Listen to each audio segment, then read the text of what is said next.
Welcome, everybody. Welcome back to a brand new Futureprobe stream. Futureprobe is my Thursday night show, Thursday night stream here on Twitch, where I do whatever I want and whatever I feel like. Whatever the beep I want, just like Bam, Viva la Bam. Thank you, Greg's Vice and Other Child, for subbing with Prime. I appreciate that. That's the Prime is good. Anyway, every Thursday night I do Futureprobe. There's no rules, just right, just like Denny's. And something I was thinking about today, or actually, I think yesterday, I went to, I was like, I wanted to tweet this thing, but I think I already kind of wrote this out and saved it in my drafts. Thank you, FNASA and Metal Gear Ryan, for your subs. But yeah, I was looking through my Twitter drafts, or I went to go look. I hit the button, and it buckled my phone. I'm telling you, my phone was like, and this isn't like some, I'm not using like a Motorola two-way pager or something.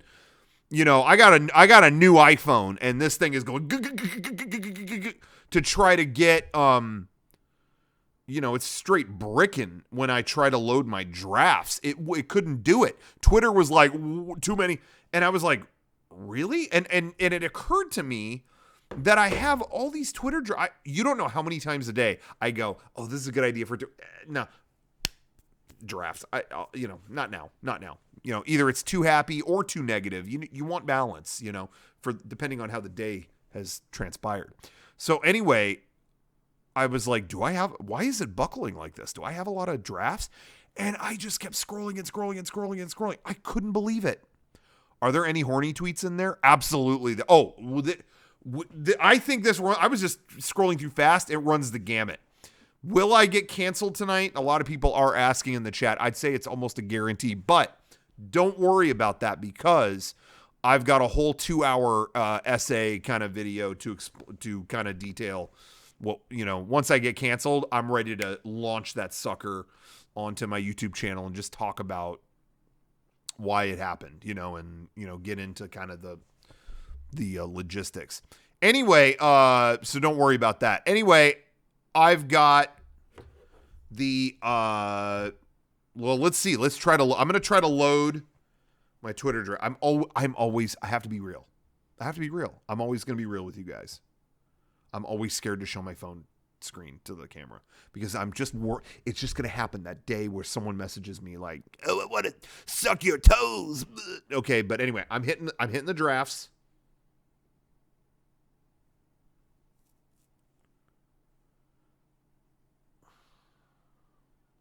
See, it's loading. Okay. It actually went really quick that time.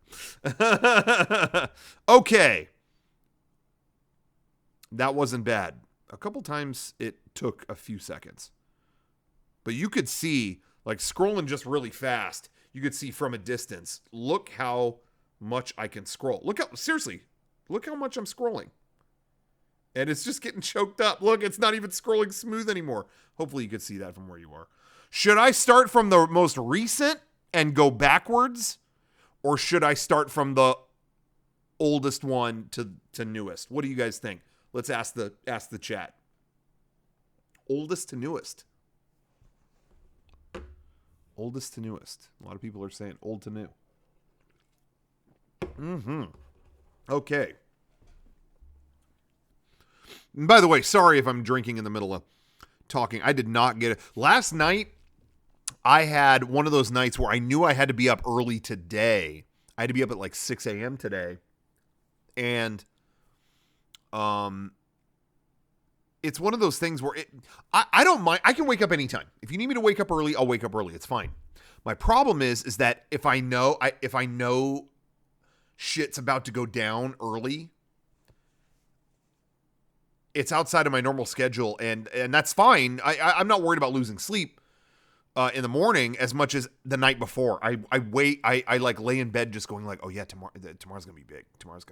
Ooh, did I get everything right? Did I do? So I just went, you know what? You're just gonna lay in your bed and stare at the ceiling. Why are you doing this? So I worked on a video until like 3 in the morning, I think. And I was in bed at 4, up at 6. So I need to stay caffeinated tonight, basically, is what I'm getting at. So thank goodness I have, this is not a plug. If they want to sponsor me, they can. But I want to say shout out to Mountain Zevia. Mountain Zevia. Now, this is I don't know what the mountain has to do with anything. You know, this is, as far as I know, is the original concept for a drink. But I want to say shout out to Mountain Zevia. I don't know if they got this from a mountain. I don't know where they get that name from or what they're kind of like alluding to, but good job. Okay. All right. So let's start. The votes have it. Yeah, Mountain Dew Zero is pretty good, actually. You know, diet sodas, you know, can be a mixed bag, but I think there's some good stuff. Okay, guys, I'm gonna go through it, and if this gets boring, we'll cut our losses. You know what I mean? But here we go. And I'm looking at the chat too. It's not like I have to do this 100% of the time. You know, whatever. We'll be talking to the chat. You got any questions? Feel free to ask. You want to talk about something? We'll talk about it. Okay. Ready for the first draft? And let's see, what does this say? It doesn't say when this is gonna. It doesn't say what it's from. But I personally, what's funny about my personal Twitter, this is probably not interesting to anybody. Sorry, but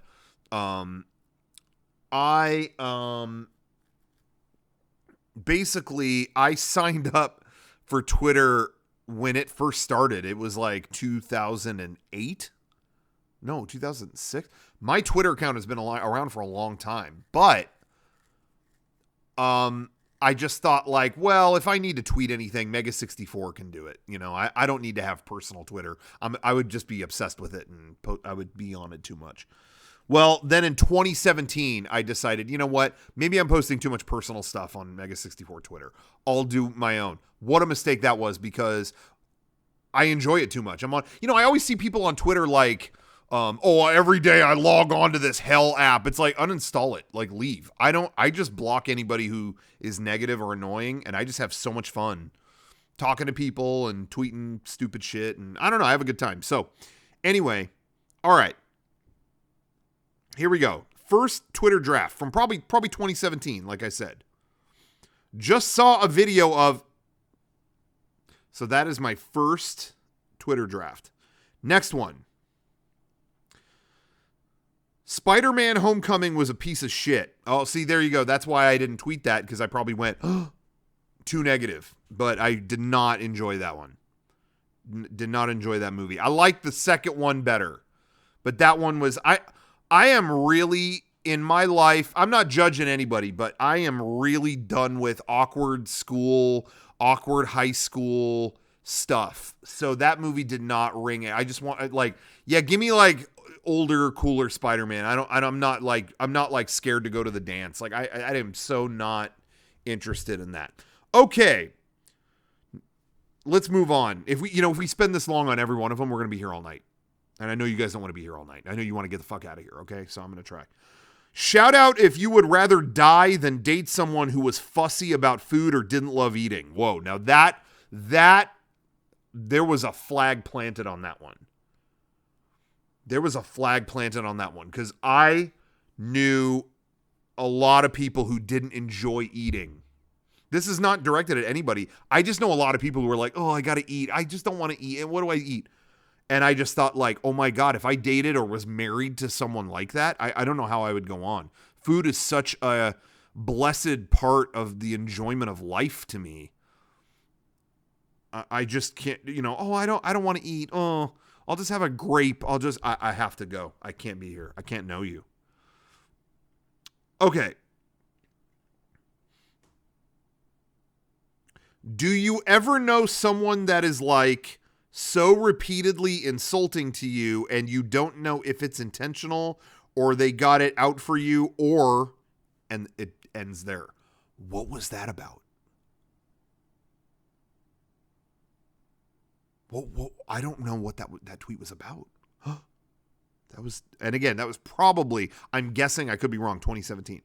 Definitely not about anyone in Mega 64, because I wouldn't have tweeted that. I would have kept it to myself. No, I've never thought that about anybody here. But I wonder why I thought that. I think there was someone I knew back then who their sense of humor was like, this is just kind of insulting. There's people who don't know kind of how to like mold that correctly. Okay, let's move on to the next one. Been a lousy, sickly, rotten few days. That's it. It just ends right there. So a lot of these will be potentially negative. Somebody already said that, but here's a good one. Ready? Yup. Some of these I am going to skip because they're like unfinished links or something like that. So I'm not going to read. I'm not going to bother with those.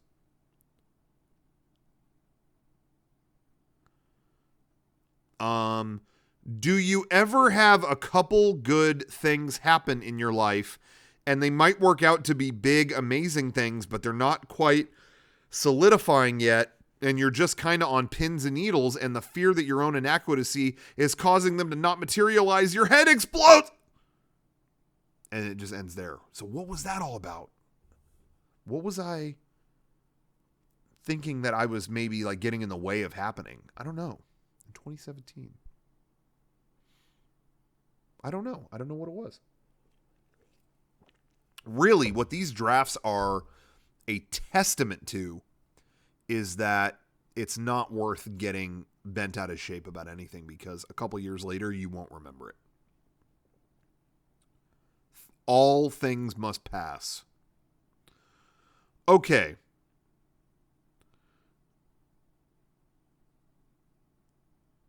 This is a good one. This is a good one. This is one that I felt like, oop, douchey. Don't tweet it. But you know what? I don't care. Call me arrogant, call me brash, but I'm going to be honest, in retrospect, I'm pretty proud of how many Evangelion references I snuck into an official Nintendo advertisement. Oh, man. Oh, hey, you know what? Where's the lie? That's a good one to post. That's a good one to post. I might go back to tweet that one.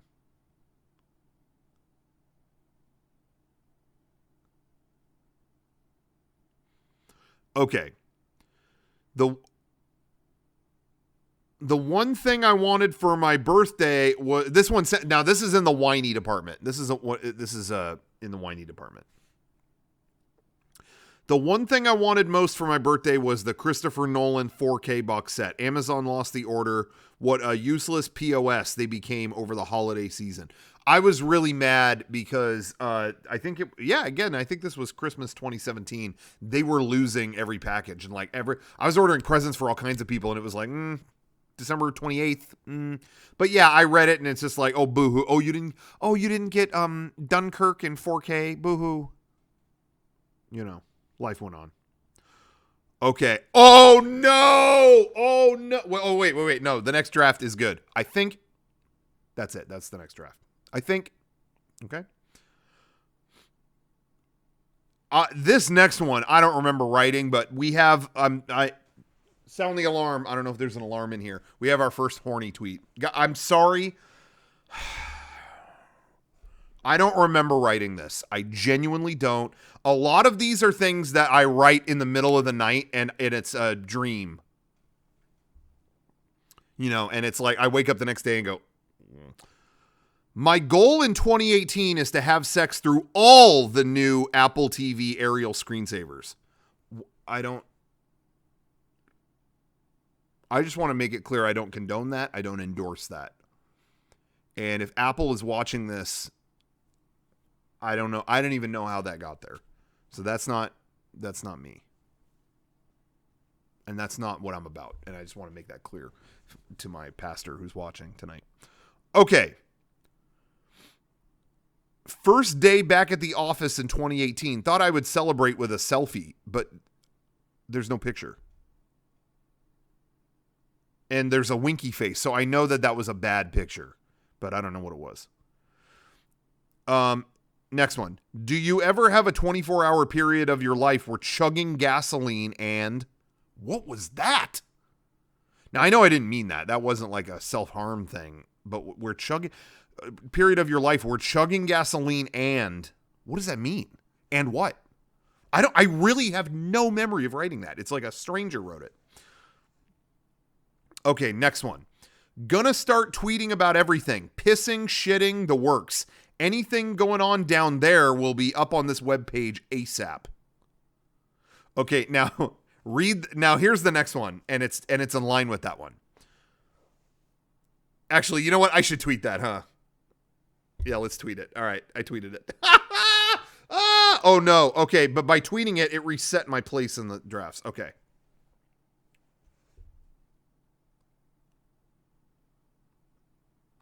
All right, I'm gonna scroll back down. The reason why I did that. Okay, so here's the next one, the one after that. Wait, let's find it. Okay, the next draft that I have after that says, I think it's cool to tweet about foot injuries, bruises, farts, you name it. Tweet it all. Get it all up on this webpage ASAP. So that's almost the same tweet. And what was going on was, and it still kind of does, I knew a lot of people, I guess I still do, that just put bodily stuff on Twitter all the time. Like, my diarrhea won't go away. I can't stop. Look at this, scab on my foot. The scab isn't healing on my foot. Look at the scab. And it's like, you do not need to post pictures of you do not. I think I was going through a phase where people were just posting these things like they want like, are you getting off on us seeing this? Like, look, oh my God, look, look how hairy my ass is. And I took a picture of, it's like, I'm good. You're good. Yeah, you're good. You do you, but you don't need to like report that back to me. Okay.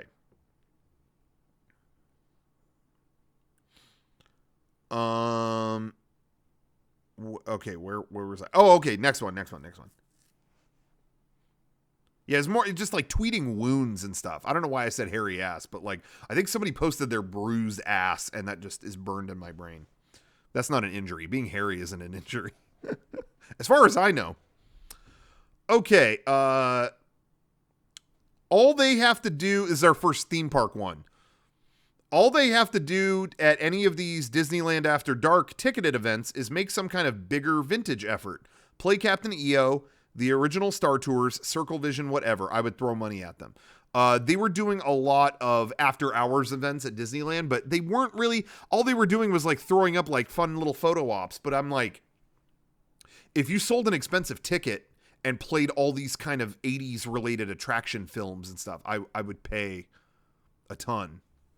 Who's this in the chat? Well, let's get rid of that. Oh, you know what? Yeah, you're gone. Okay. All right. All of Twitter is talking about, and the tweet ends there. Okay, this is a specific type of gripe. This tweet is, a bunch of people yelling on Twitter about XFL with no context. Nothing on any news site about it. No clue what's going on. Okay. I have one of my biggest pet peeves is when people tweet stuff like big reactionary stuff with no context. I know, listen, it shouldn't bother me as much as it does.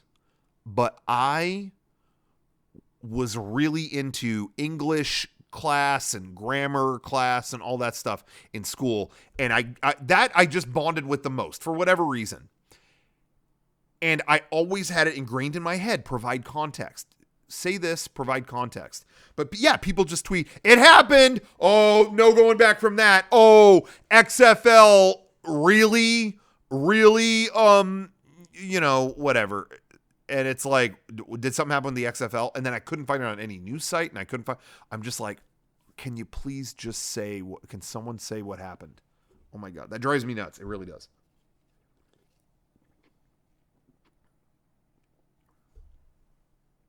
Okay. Latest video I uploaded was demonetized immediately and age-gated. Between demonetizations and bogus claims of deceptive practices, I feel like I have to defend almost every single video I upload to YouTube now. Fun. That's not even I'll skip boring tweets like that, but I was just, I was bummed out because a lot of stuff was happening to YouTube videos.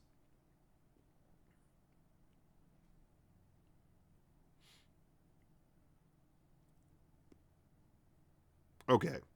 I'm going to have to like skip some of these that are just broken sentences. You know what I mean? Because they don't really make a lot of sense.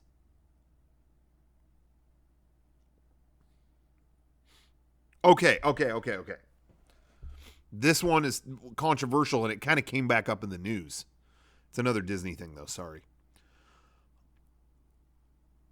I'm mixed on, oh, this is a pun intended, mixed on alcohol in Disneyland because you know, a lot of people might not know, but there was never alcohol in Disneyland. Unless you were in the private Club 33, there never was. But when they opened Star Wars Galaxy's Edge, they actually, in the cantina, there's alcohol. So I'm mixed on alcohol in Disneyland, not for Walt didn't want it reasons, but rather for we need entertainment that uses different parts of our brain than drinking and going real fast reasons.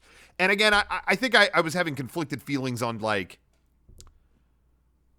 I thought it was kind of cool they never gave into that. I just thought it was like, hey, let's like do, I thought it was more provocative to kind of not do that. But I don't necessarily feel that way now. The way that they did it, you got to make a reservation to even get into the cantina. And they're going to, the latest news is they're going to offer it at the Blue Bayou. But that's another thing. Like, you have to book that. It's not like, you know, alcohol's flowing freely in the streets and kids are drinking it or something, you know. So I think I was just sensitive at the time because, you know, I've never really drank. It's never really been part of my life. And so I'm kind of like, oh, I kind of like that Disneyland was this like gigantic empire that still didn't have that living inside it, you know. But there is alcohol at California Adventure, and there's, you know, it's never been an issue. So, you know, opinions change and free flow. That was just a thought that I had at the time. My phone is like not dying, but it rotated. There's so many drafts that it was locking up on the scroll. Anyway, so you know what I mean? I don't know. I felt kind of weird about it, but I'm not like, yeah. I it felt weird at the time, but I'm not. I don't really have an issue with, you know, they're keeping it classy. I dig it. Okay. This jumped me to a totally different. Oh my God, there's so many. I'm going to have to go. I'll do most of them. But I'm going to skip the ones that aren't interesting. Okay. Oh, this is a good one. I don't know if I tweeted something like this or not, but this is good. This is actually a good tweet. Multiple people I know had babies this week. Ha ha ha ha ha ha. I'm going to beat Spider-Man before they even pick up the controller. That was when the new Spider-Man game came out.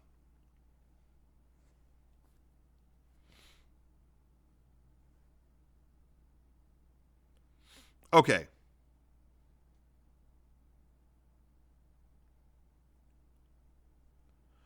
I don't know. This one is kind of. This is another one. This is one that I would not tweet now. I think this is a bigger discussion than a tweet. But something that, a little context first, is sometimes I see people breathing fire on Twitter or wherever about working for free. It's a sensitive subject, you know, because people get taken advantage of. Artists or whatever get taken advantage of, you know, and it's like they don't get paid for their work. So that's a valid argument. And I think all I'm trying to say with this tweet is that it's not, what am I trying to say? I'll read the tweet. Just want to say that amidst all the talk of working for exposure and never work for free, that some of the things we did at Mega 64 for completely free in the beginning benefited our lives forever. None of that stuff is black and white. Do what you think is worth it. But again, I didn't tweet it because I felt like that needed more of a discussion. You know, I felt like it kind of sounded douchey and dismissive, going like, well, I'm working for free is fine. But that's not it. It's more about, to me, it's work for free as long as you're in control. You know what I mean? Don't let people take advantage of you.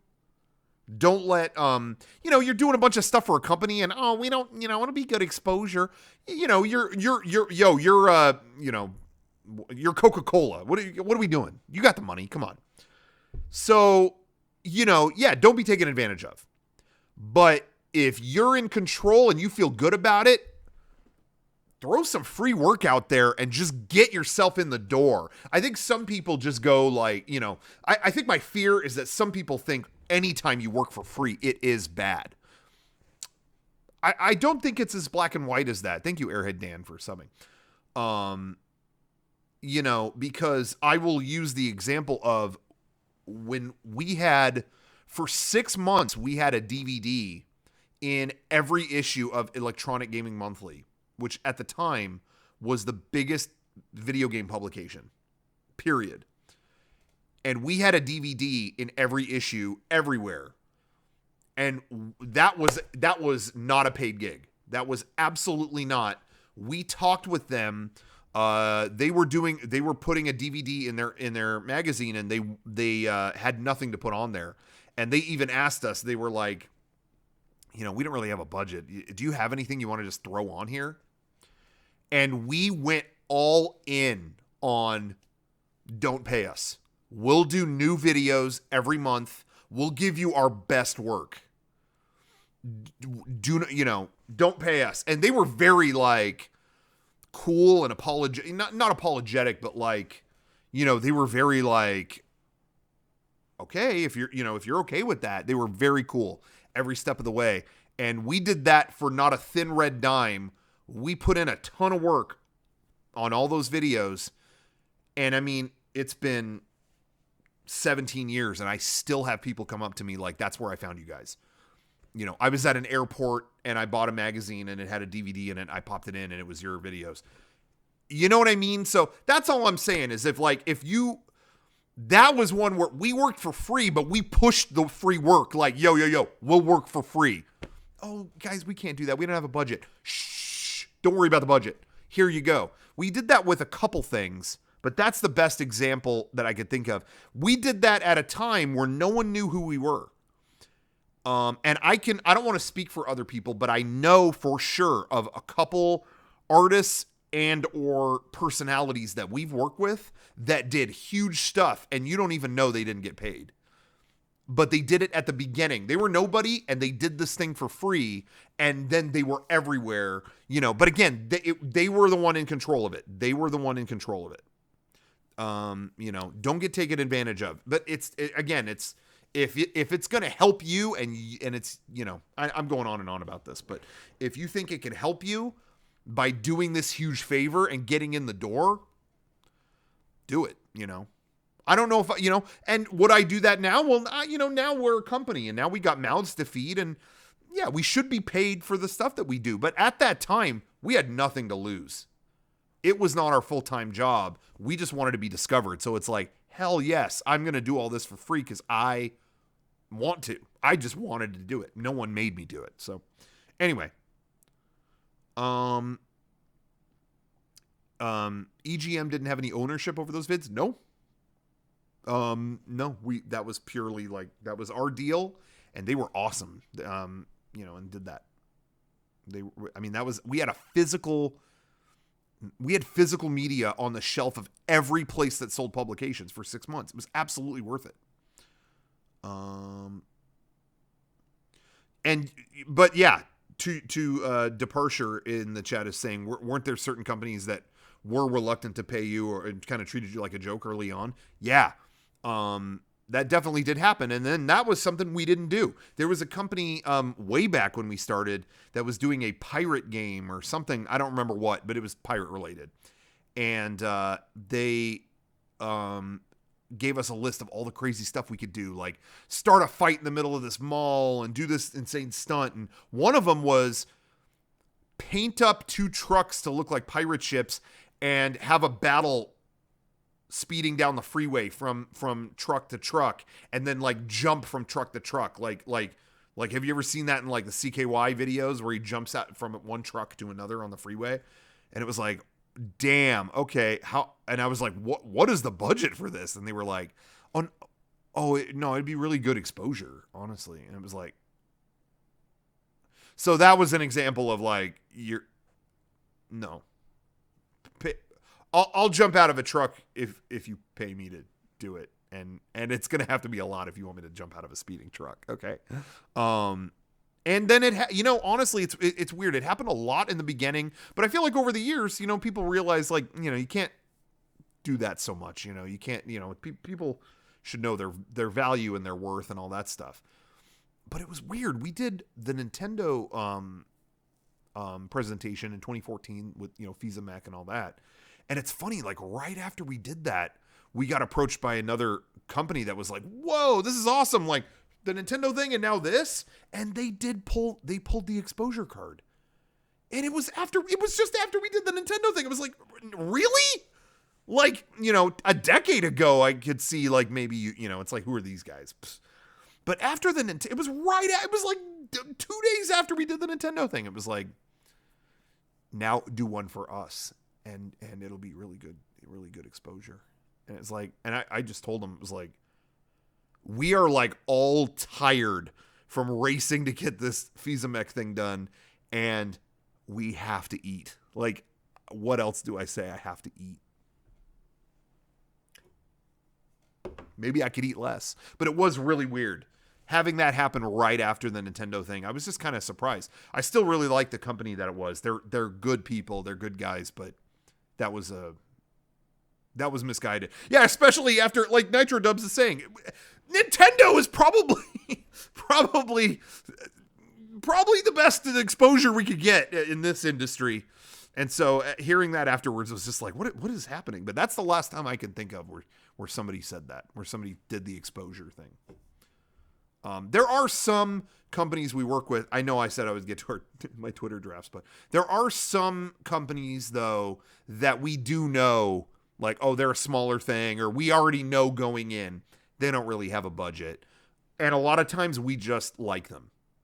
We just really enjoy what they do, who they are. And it's like, is this worth it to all of us to do this? Yeah, let's do it. So we don't always, we don't just choose like, well, you didn't pay enough or they didn't pay. We are lucky enough to be able to choose the things that we like. And, anyway, there's a couple companies that we still do stuff with more often because we just like them and they're good people. So anyway, we're very lucky that we can make that call, you know what I mean? And not just go like, whatever. Okay. Yeah. How much do I love when Reggie replies with the FISA-Mech gif? It's great. That living on is like such an honor. There will be to me, one of the all time, like top 5 greatest honors of my entire life was, the FISA-Mech thing, FISA-Mech's, me showing up on the Street Pass and the name in Smash Brothers. Because that was literally a thing in a dream. Like I was on a plane, I passed out and dreamed that I was in an Evangelion called, FISA-Mech, and I was piloting Reggie like at Ava. And that was it. I woke up, we were in a layover and I said, we have to do a video where I was inside Reggie's body and it looked like Iron Man, like the Iron Man HUD. And I was piloting him like an Evangelion.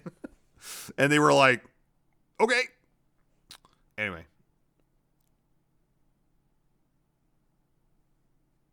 Okay.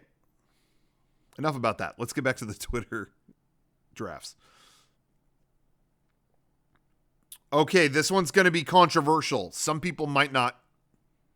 I might get heat from this. This is a pissy one.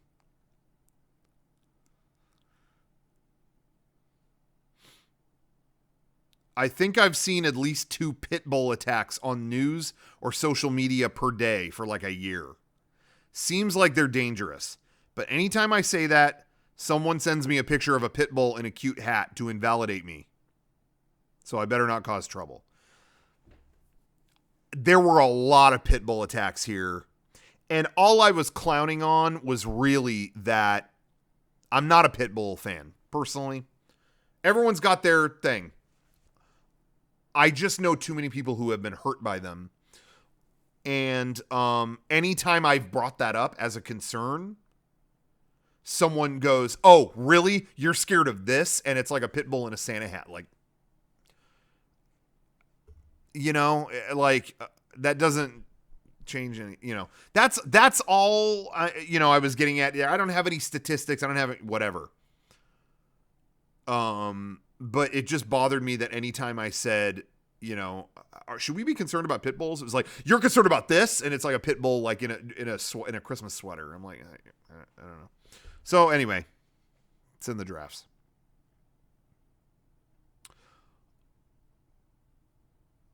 Okay, this was an angry tweet. The context for this one, you guys remember, hopefully, if you watch the Mega 64 podcast, there was an episode where I really started my branded gear stuff. I mean, it's continuing here. Oh, thank heaven, but it's continuing here. But I found McDonald's corporate website where I bought all the McDonald's merch, and I was wearing a full McDonald's outfit. I tweeted at McDonald's 1,000 times. Thanks for the drip. Oh, thanks. No response. They've never responded to me. Someone I follow on Twitter, I think it was a game developer, got a McDonald's shirt and said, thanks for you guys. I'm loving it. And they tweeted back at him immediately. Hey, great to see your shirt. Great to see you. Always good to see quality drip. So I tweeted, a dude I follow tweeted McDonald's to show his shirt he got, and they responded to him. I bought a whole McDonald's wardrobe, and they don't say shit to me. Fuck. That's it. That's all. I mean, it's not a great tweet, but I remember going like, what the fuck? Anyway. I don't know what to say about this next one. Okay, this was when the creator of SpongeBob passed away. I was never into SpongeBob. I was a Ren and Stimpy guy, but major kudos to the SpongeBob dude going out on a higher note than the other dude did. Yikes. Okay. Okay.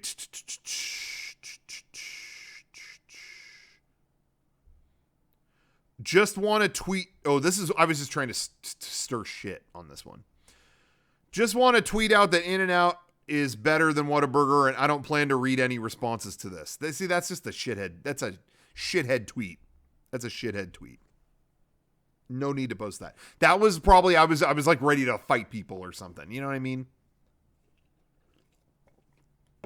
And anytime I diss Whataburger, just thinking about Whataburger makes me miss the honey butter chicken biscuit. So that it's like invalidated. I want to go.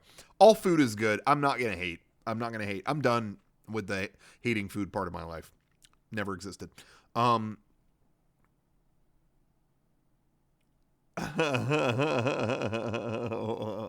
going to say this tweet and then move on. I'm not going to say anything about it. There's a certain actor who threw a fit once that our table at a con was in front of his. I had heard he said it wasn't fair to people. He had to get through us nobodies to get to him. Anyway, it looks like we're invited to a lot more cons than him right now.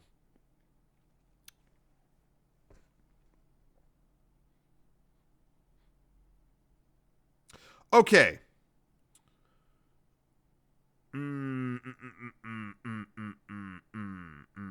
Oh, okay. Here's a good one.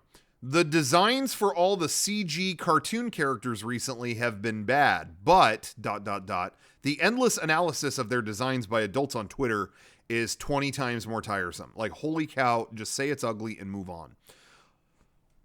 I felt like something was happening when they were showing Detective Pikachu and they were showing the Sonic movie and they were showing whatever, that like my entire timeline were like 30-plus-year-old people showing how ugly the fur is, and look how this is ugly, and look at why would they make his eyes like that, and why is the CG like this, and why do they make them, that it's so disgusting that they make them furry with real fur, and it's so disgusting that they make them actually, I don't know, man, say it doesn't look good and move on. I don't know. Great. I don't know. Yeah, bummer. I so do not care. So I was being inundated with that at the time.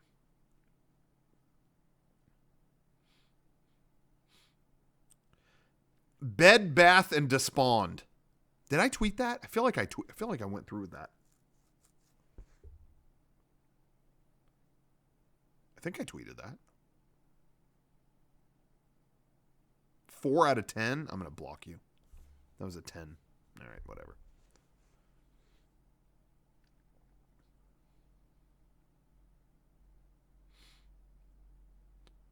Unpopular opinion, ISIS edition. Yeah, I held that back.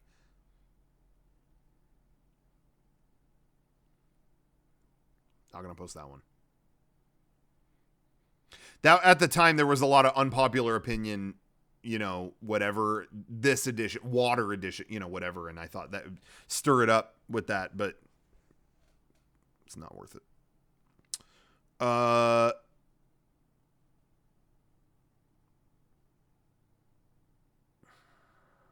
Give me 13 or 14 more Terminator movies. I never learn. And it's a bunch of smiley faces like that.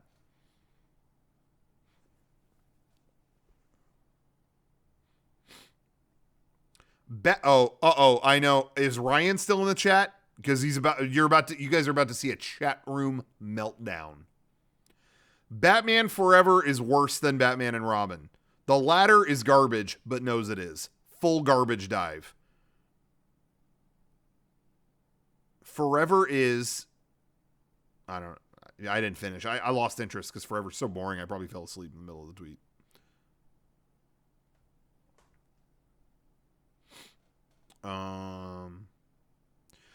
This is a good one. I had a great time doing the podcast last night. Sometimes it's so fucking fun. Thanks. Why didn't I post that? That's really positive.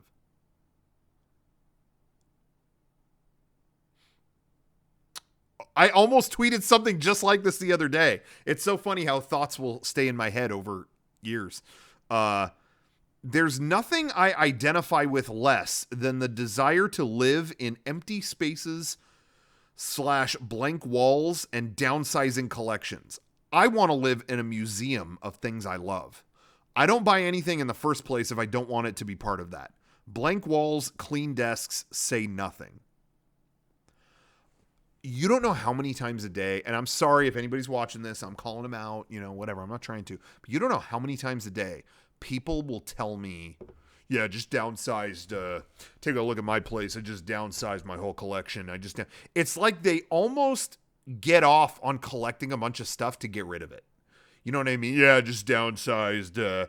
I just looked at all my game collection and thought, this is a shrine to digital excess, and I got rid of all my games except I have one copy now of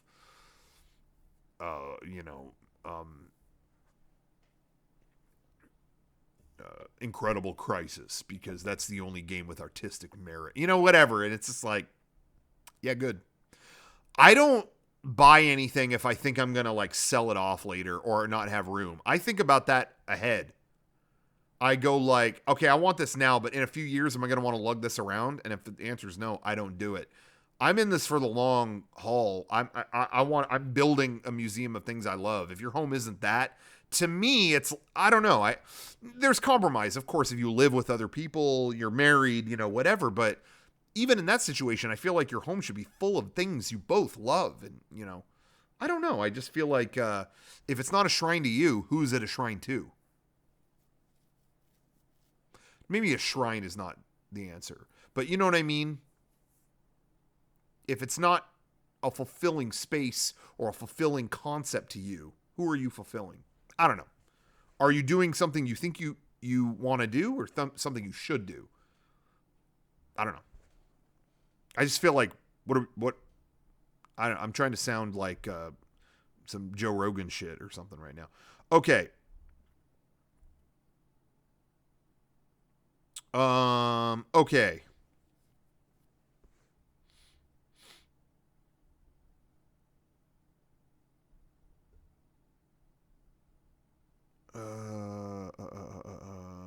I'm trying to make sense of some of these. Okay, so there were, this was when Game of Thrones was ending. And I put, this is broken kind of, but I'm saying there's literally one episode left, so it seems like a waste to debate what will or won't deliver this season. There's only one more week. And what that was all about was just there were people saying this season failed. It fucking failed. They didn't deliver on da da da da da da.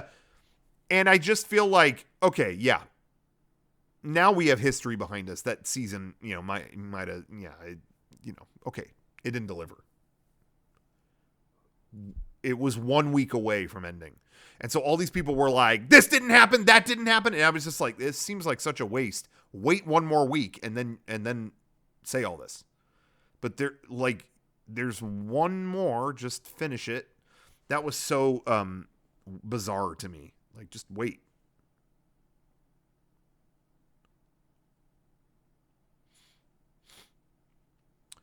I haven't done business or had a business license with Arizona in about 2 years, but they send me so many bills with mysterious $50 charges so often that it's becoming a running joke at our office. This is a real thing. We kept, and I think I didn't tweet this because I was in a fight with their tax board or whatever at the time, but the fucking Arizona sales, we got, we have a sales permit to sell there.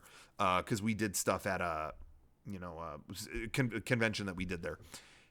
And I don't know what it is. Like California, very, here's this, very straightforward. Washington, great, because these are the boring things we never talk about. But, when you go into sales in Washington, we'll do a con there. They do all the work for you. They send you a letter like, yo, you are PAX, right? Just fill in, what you did and here, that's the amount of sales tax you owe, and we're good. Just send it whenever. Okay, cool. But Arizona, it was like, where'd you go? You haven't been in Arizona in a while. We're hearing that you've been in Arizona. Have you been in Arizona? Sign this and promise you haven't been in Arizona. By the way, it's $50 for us to process this. By the way, another $50 for you didn't use your license, so that's $50 just to park the license. And we're charging you $50 ahead for next year because we anticipate that you will be back because it seems like this is a routine that you're here every January. And it was just like, we haven't been in Arizona in 2 years. Right. Well, there's a $50 charge because we're still hanging on to your records. And so the $50 parking fee for that. And it was like, Kevin, we're getting a $50 bill from them like just every few weeks. For what reason? We don't want. And it was to the point I was having like screaming matches with them on the phone. Just like, I'm never coming to Arizona again. Stop charging me $50 every time I talk to you. And we resolved everything, and I closed all my accounts. Anything. Yo, I will never, I was seriously, I was so mad. I was like, I will never sell shit in Arizona again. I'm done. Cancel all this. And then they sent me a $50 account closing fee. And the phone call I gave them after I got that, I was angry on the one before that.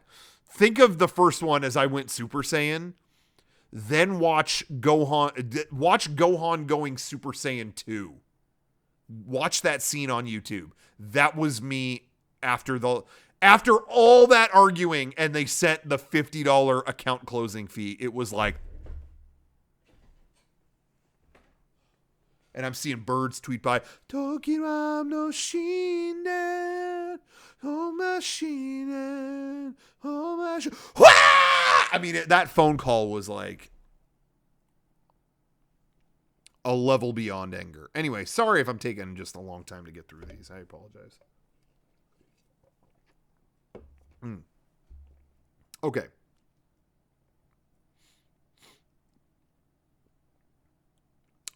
This one's going to divide the chat like crazy. Get ready for Twitch Civil War. Oh. It all comes down to this. I have kind of mixed feelings on thin, crispy fries. If you want crispy potatoes, just go eat chips. Gimme them floppy.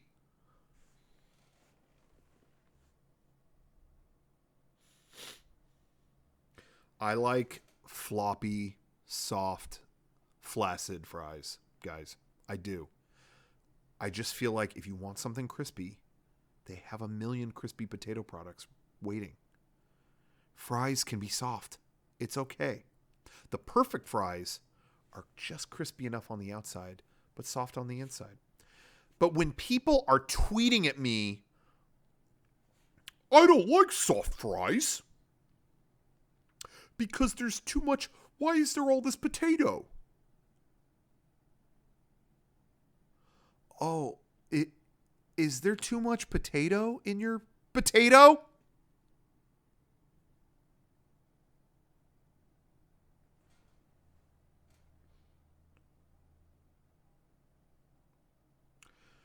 Praying we get some Minecraft AR demos at this week's keynotes. Fingers crossed. Did they ever do that?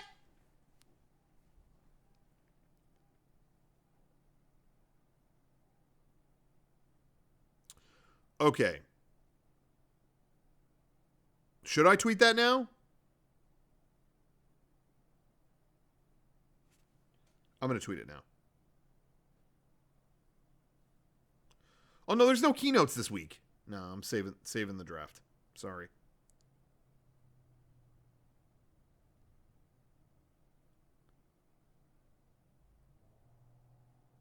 Oh, now I lost my place. Sorry.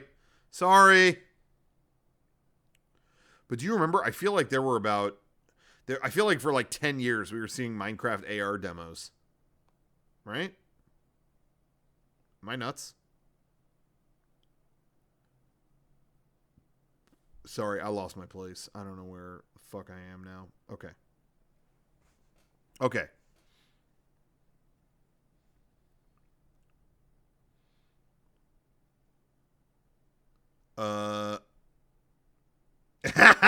This is a mean one. Got a mean one. There's one YouTube personality that is such a giant dumpster moron, and they're on every live YouTube show thing every year. And it ended there. I know who it's about. And I feel like they got what was coming. Okay. It was someone who was, I swear to God, invited to every single thing, and they were just a real piece of shit. And you'd see them on every single thing, and it's like, oh, it's not even an arrogant thing to say. It's like, we would have done a much better job than this guy, and he's such a festering turd. It's not because we think that highly of ourselves. It's because we thought so low of him. But anyway, he's out. I think that's not happening anymore. Okay.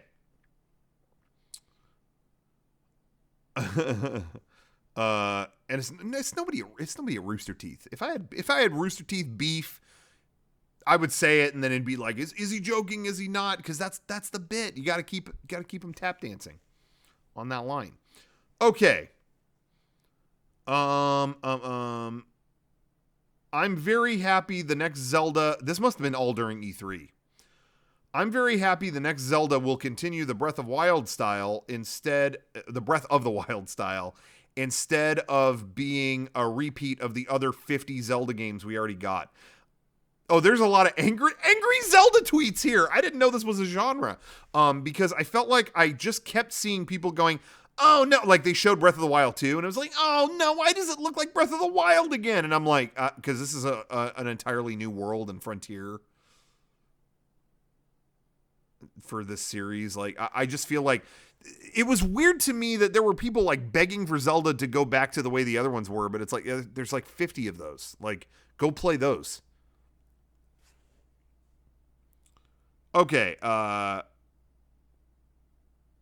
and then this one was, there were people making fun of the soundtrack of Breath of the Wild 2.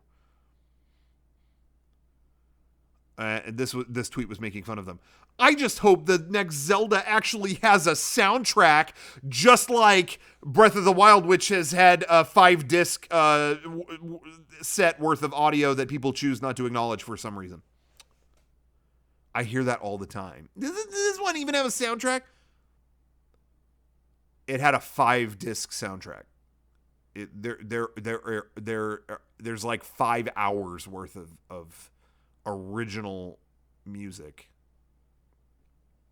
And for my money, it's one of the best soundtracks that series has ever had. I love the minimalist, weird tone of it. It fits that world. So anyway, but that's just my taste. That's just mine. I've got an eye touch, but I can't feel. I think that was a deleted Tron Legacy lyric. I didn't write that. I don't think I wrote that. Okay. There's a lot of passive aggressive Rocco here. You're gonna, if you like that, you're getting your money's worth tonight. Okay. This was a Lost tweet. I love the show Lost, my favorite show ever, but sometimes I have to refrain from tweeting about it because I'm like, you're psycho fanboy. Tone it down. I feel like I'm always the last nerd still posting about Lost, but whatever. Oh, okay, so I acknowledge it. The one scene where Jacob says, sometimes you got to just sit out and look at the ocean for a while. Man, that was the truest shit ever written. And it's a picture of Jack looking out at the ocean. So, I don't know. I don't know what was going on at the time.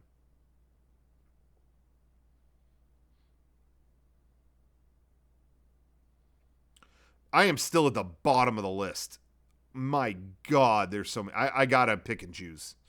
Okay, give me 1 second.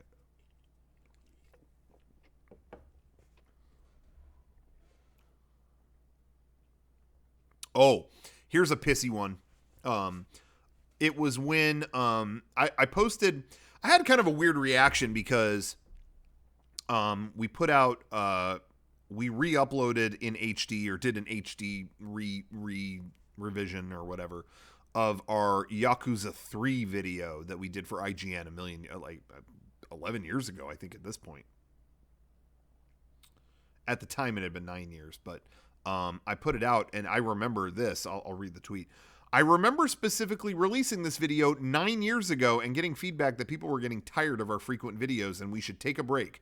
Lots of retire already. That is true. I remember people telling us that. They were just like, maybe like we've got enough of these dumb sketches. Like maybe like pause and do something, you know.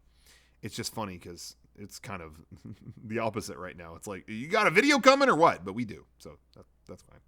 But it's just funny. At that time, you know, I don't know.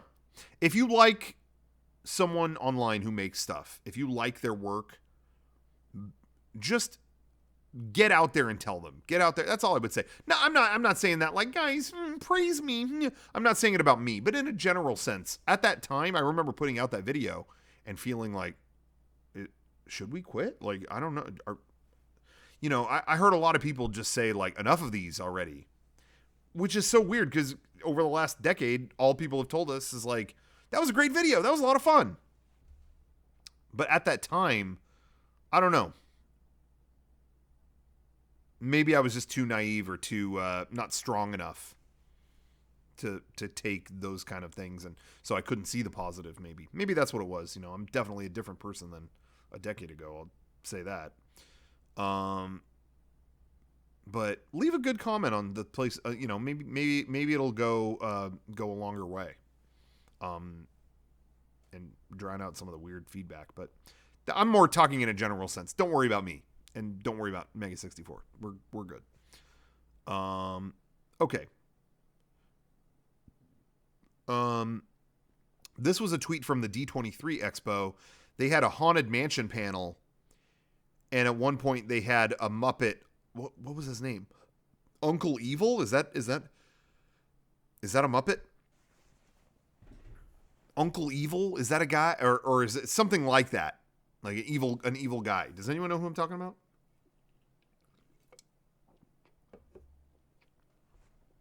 Uncle Deadly. Well, I wrote it wrong. The Haunted Mansion panel at D23 was a bunch of Hot Topic jokers, so I bailed early, but I gotta say that having Uncle Evil or whoever, so I didn't know the name, from the Muppets reading the original attraction script was pretty good.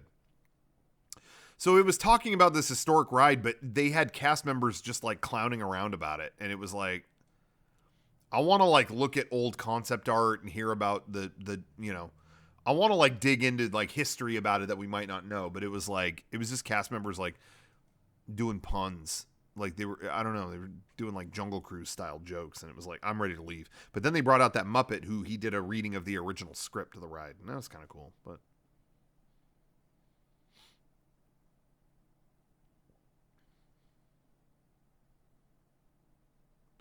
oh, this one I didn't tweet because I was scared they would see it. Today at PAX, we had somebody walk inside our booth, shake hands, pat us each on the back, comment that I look tired, and then described what he's been doing and where he moved to over the last year. He took a picture with us and left. None of us knew who it was. That really did happen. At the last PAX that we were at, I think. No, I don't remember which PAX. No. It had to be, well, whatever. It was in 2019. And yeah, a guy came. Yeah, I moved, got a new place, and I'm doing this, and everything's going crazy, but we're trying to do our thing, and we talk, and everyone he made a point to talk. Yeah, we did talk about it on the podcast. Okay, and then he left, and we were like, did anyone know who that was? No one knows who that was. His name was like Bernie or Bernice. I don't know, but Bernice Burns. I don't remember who he was, but.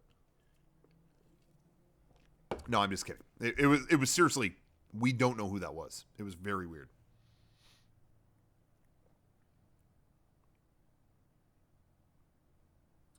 There's a bunch of tweets of this nature, so I'll just read one. Why did everyone go into Halloween mode on September 1st? What does September 1st have to do with Halloween? I get pissy, admittedly. Now I don't care because after COVID, we should be celebrating everything every day. Who gives a shit?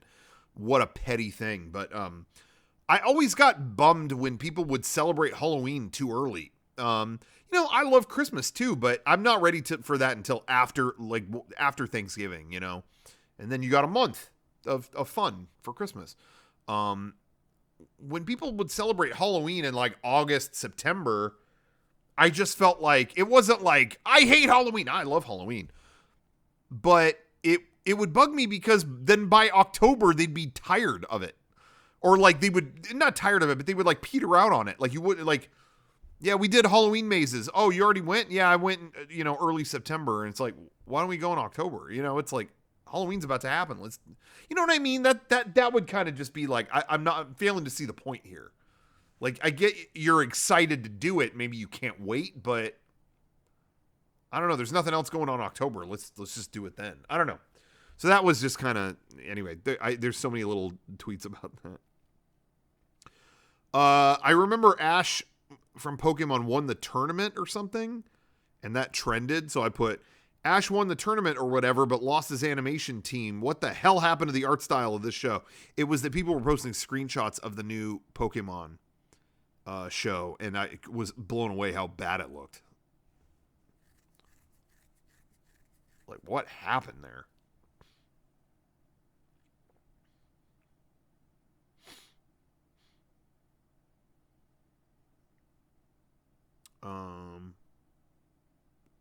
Art style is way better in motion. Okay, cool. Because I only saw a few screenshots of it, so that's fair. There's a few shows that are like that where people always post screenshots like, look, can you believe this? And then you see it in motion. It's like, this isn't as bad as, so.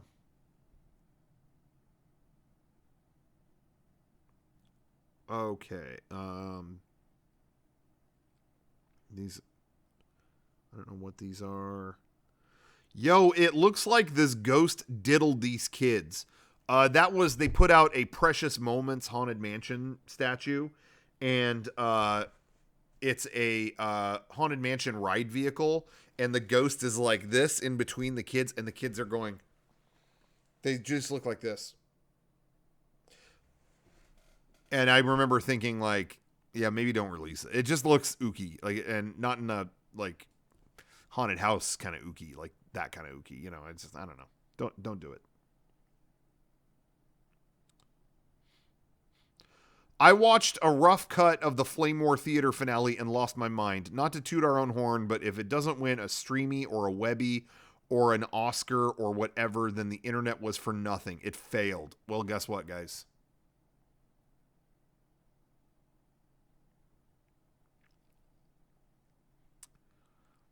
I learned a whole monologue about cunnilingus on a plane.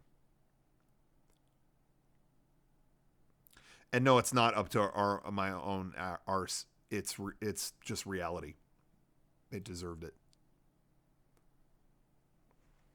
Deserved every accolade. No, anyway. I just wanted to build hype for it.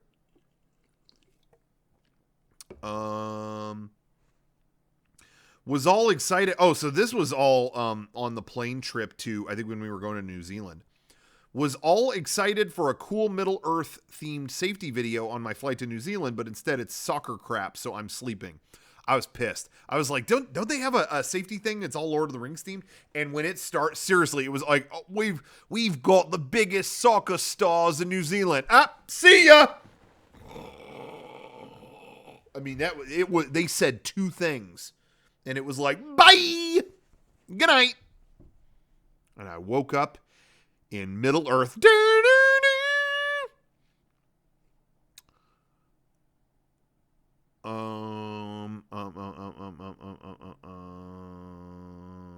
Ooh. Oh, I can't read this. Oh, this is the first one that I think if I read it, someone might hear it. Or so like it would get to someone. I think this would damage. Yeah. It's not even that great. There was a certain famous person that a lot of there were media partners doing videos with them, and I thought they were really embarrassing and not really complimentary to who that famous person was. And I just thought, like, that's really a bummer. Like you have this great artist and you're not doing something fun that ties into what they are and what they do. You're just kind of like making them act funny. And I thought that was just messed up. I can't say who it was because these are people I really do like, but I think they went down to the wrong path. It was just not. I'm really sorry. I hate to cop out like that, but I think it would cause too much trouble. Yardstick Ninja, thank you for the sub. By the way, if you like our streams, as always, damn it, give us a sub. You get a free sub every month if you got Amazon Prime. Give us a little click. Prime Gaming, give us your free sub.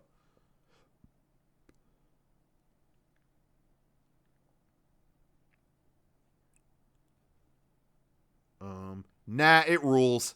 There are so many of my my drafts that are just me replying to someone, nah, it rules. Rocco, this sucks. Nah, it rules. Thank you, Nulls, for your sub. Okay, I'm going to really go briefly through this.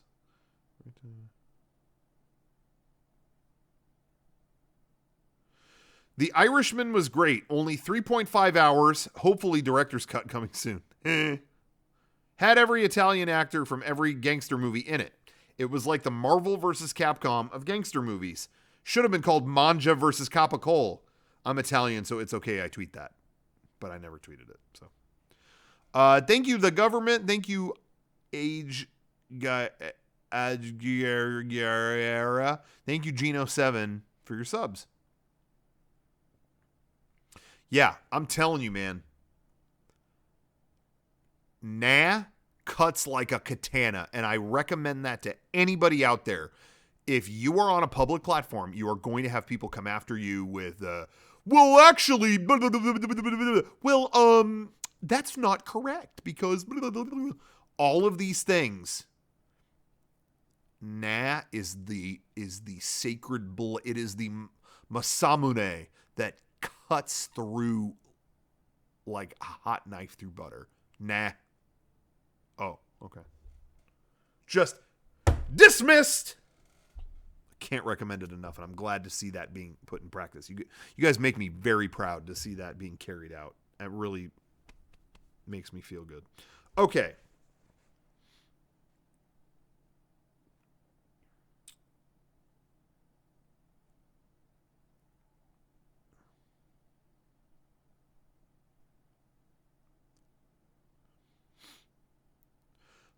It's weird. Oh, Star Wars tweet. It's weird watching Darth Vader make little quips in the old movies, and it's cool. And then he says, choke on your ambition or whatever in Rogue One, and everyone got mad like it was different or something. I feel like people kept saying, like, Darth Vader wouldn't do this, Darth Vader wouldn't do that. Yeah, he would. You know, it's like when everyone got mad that he yelled no. It's like, I don't know, there's like 10 characters that have already done this. This is a melodrama. Like, this is not. And then in Rogue One, he said, don't choke on your ambitions, Captain, or whatever it was. And they were like, he's telling dad jokes. He does like 10 of those in the old movies. Like, I just feel like everyone's made up their own movie they're waiting for in their head. And when it's not that, that's no.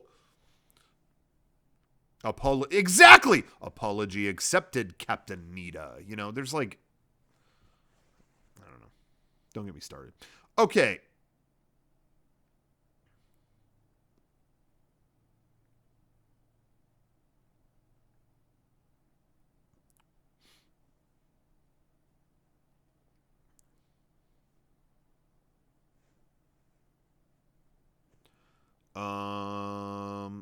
Let's see.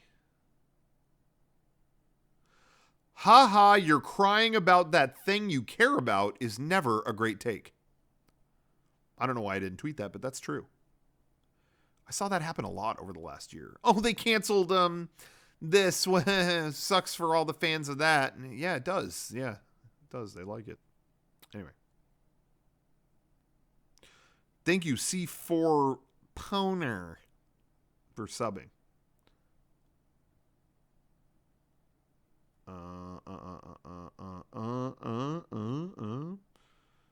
Let's see. Wino Slime Woman? Was there a Slime Man?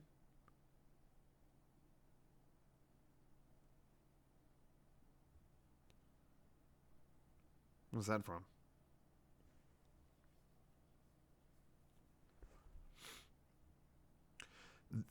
There are accounts I follow that have been complaining about Rise of Skywalker since the day it came out. Oh my God, move on, find something to do.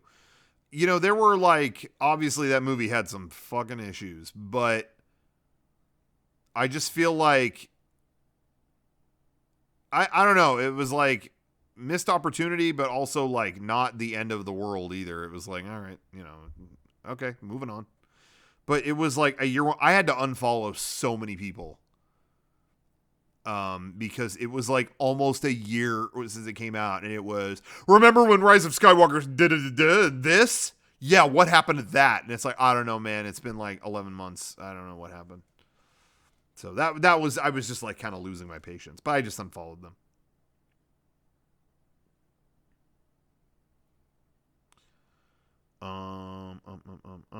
Some of these don't make sense. These are just photos. Tried to film a video of this bath bomb, but my penis is in every shot. I think I did finish that and tweet it. So that's not correct. This is a poignant tweet. I don't know if I posted this or not, but again, it was when it was over, I was like, this is kind of douchey. It's kind of douchey, being real. Anytime I pop off about, hey, aren't we great? You know, it's douchey. But I was actually, I had like a kind of a proud moment, but I wanted to keep it to myself. We were planning to stream to our Twitch channel from our day at Disneyland, bachelorette party. Kevin had a bachelor party at Disneyland, and Rachel had her bachelorette party. 2 sides of the park, 2 camps.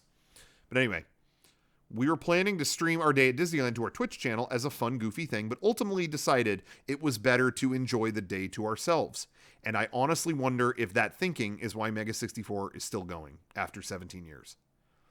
That was a real thought that I had. That was one of the best days ever. But I really think we have always had maybe I did tweet that then. If you remember it, maybe I did. But not turning every moment into content.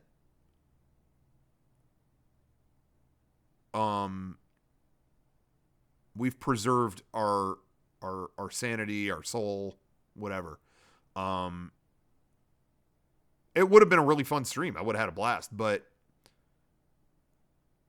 I don't know. It's just like it chips away at you when you start making all these moments content. I think it's like death by 1,000 paper cuts. I just think you lose something. So that we had the stream all ready to go, and it was like, hey, this is for us, right? This is for us. Okay. What did Ryan say? I remember being in the car with you and we were like, should we stream? Nah, fuck that. We need to get our phones to get Rise of the Resistance spots. Well, we did in the morning. That's true. I was not going to stream in the morning because I wanted passes for Rise of the Resistance. But we were planning to, I was messaging, I think with Kevin, or I don't remember who I was messaging with about like, well, when everyone's together later on, we will stream. Like when everyone's there, that's when. And it was already talked about. I talked about it with Kevin. It was all cool. And then it was only once we were all together that we made the decision. I just think, we were about to go build lightsabers. It was going to be fun. And it was just like, yeah, I think that let's enjoy our moment with each other. I don't know. I think we value that stuff and it keeps us excited to keep going as opposed to fulfill a demand. Anyway, this was after Kobe Bryant passed away. It's going to sound weird. I'm always cagey about these kinds of tweets because I don't want it to be like I'm making it about me, but it's going to sound weird, but I saw Kobe Bryant like 100 times in Galaxy's Edge. I did. Like half the time I went there, Kobe Bryant was there. And he was always super nice to everyone around him, even when they were annoying and yelling stuff at him. That takes some class. Seemed like a good dude.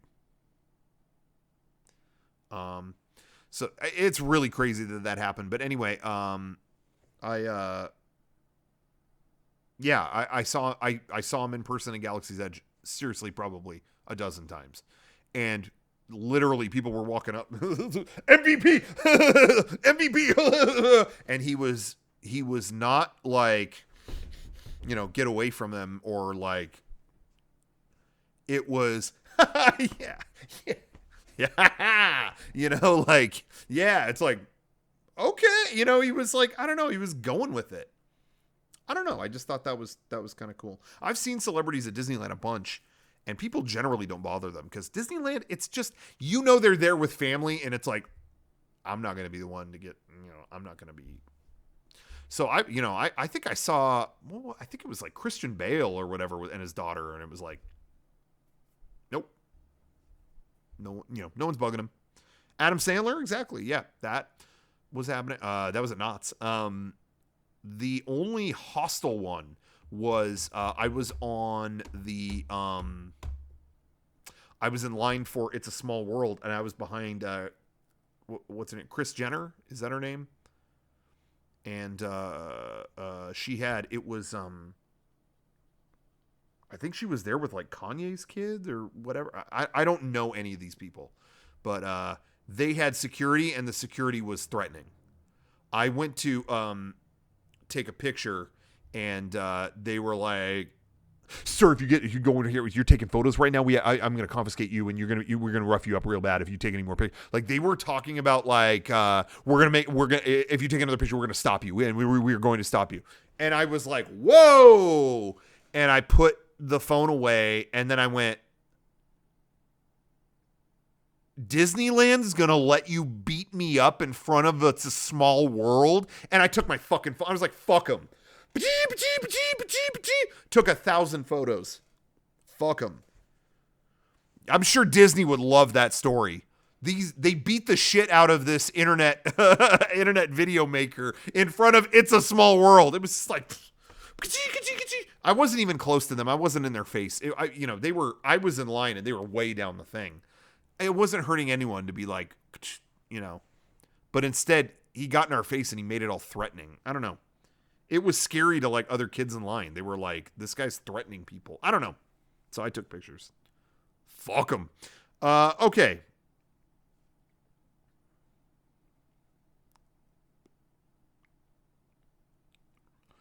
This is gonna be another Civil War situation in the chat. Sorry. Thank you for all the tweets letting me know about the Popeyes clothing line, but I'm not interested. The brand has to be real dry, like Post Office, DHL, Movie Pass, etc., or legitimately good. Titanic, the movie. Popeyes falls in the middle, disqualified from my wardrobe. That's not an anti-Popeyes tweet. It's just that it's in the middle. Popeyes isn't some like goofy, like, it's not like dry like the Post Office. But it's not like incredible, like, fucking Avatar or something. I'm comparing Popeye's chicken to Avatar. But, Popeye's, it's like, yeah, that's, chicken place is good. Okay. You know what I mean? But it's not like, it's not funny enough. To me, I don't know. It's like if you wear a McDonald's shirt, it's like, really? McDonald's? That's what's kind of funny about it. Popeyes, it's like, yeah, Popeyes is good. However, I'm not a big Popeyes fan. However, let me clarify. The only one near us there is one that I know of in San Diego, in our area. And the only time I've ever had Popeyes is that location. I don't think every time I've been, it's just kind of dry and more fried than chicken. And a lot of what I hear about their stuff does not match what I have at that. And I've always been like, what is so good about Popeyes? It's not that great. And then I'm like, oh, I've only been to this one. So I'll have to try Popeyes somewhere else because I think this location is run like shit. Okay.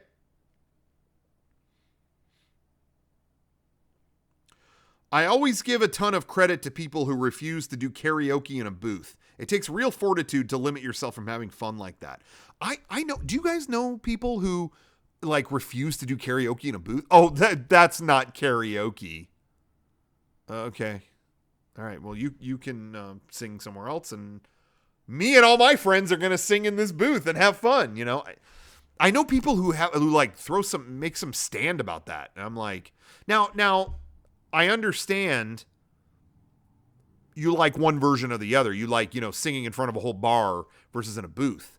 But I just feel like, yeah, I don't know. They're both fun in different ways. Like singing in a booth, it's like playing Rock Band with your friends. You're all singing songs. Now, that being said, though, I do know that some people can nuke those experiences. Like they take over or they sing stupid, like purposely dumb shit over and over and over. And you're like, okay, enough. So maybe that experience was ruined for you. And I know some people that happened. But in general, it's like, why is that the hill to die on? It's so much easier to just have fun.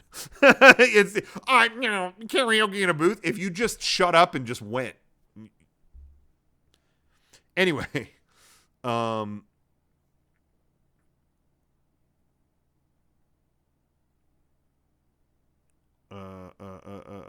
not gonna see Birds of Prey. I didn't.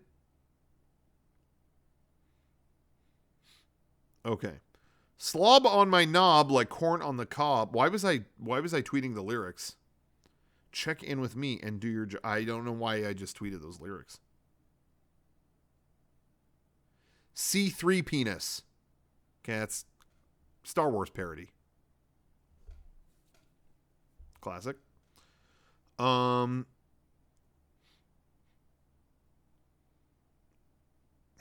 I'm hearing brilliant and I'm hearing hacky. I'm thinking hacky is probably the mistake that you didn't mean to type.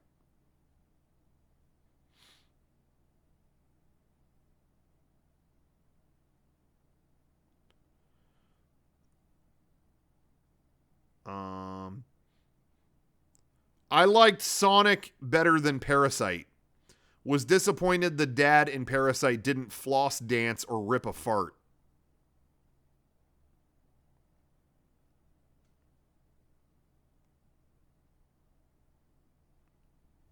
Okay.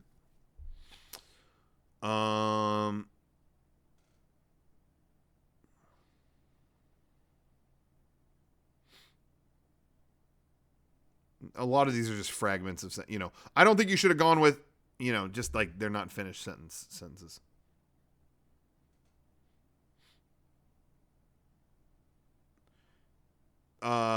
I think there was. Let's see here. None of these make sense.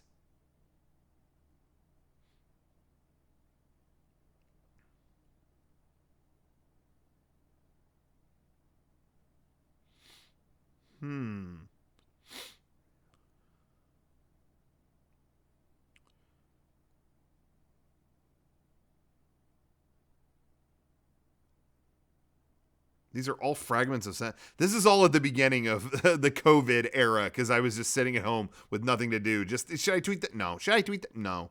But these are all half fragments of sentence. Like one of these is, what a dumbass reply. What was the reply? We'll never know.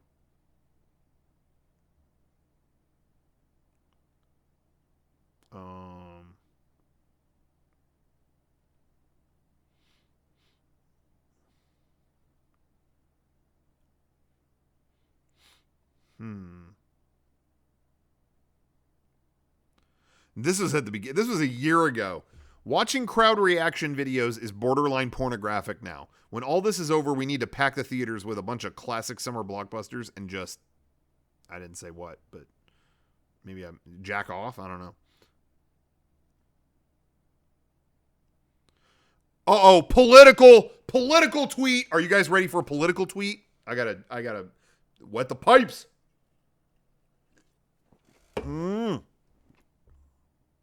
I'm gonna talk politics. I'm never gonna talk politics on here.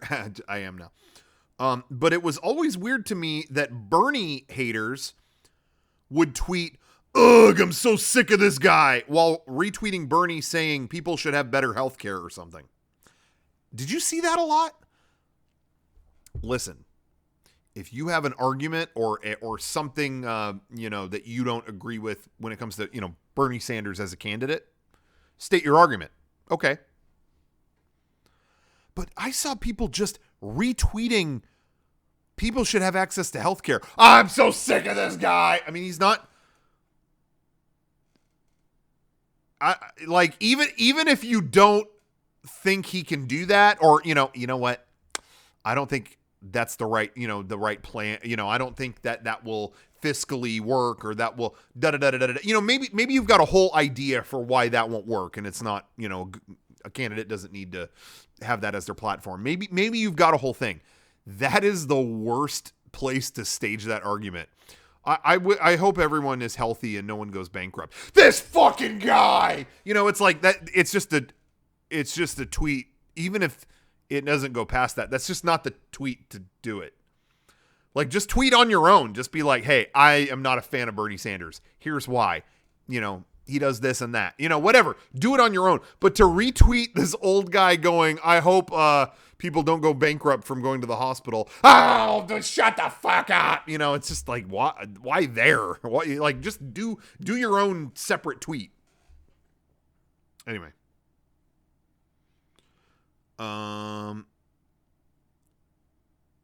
Okay.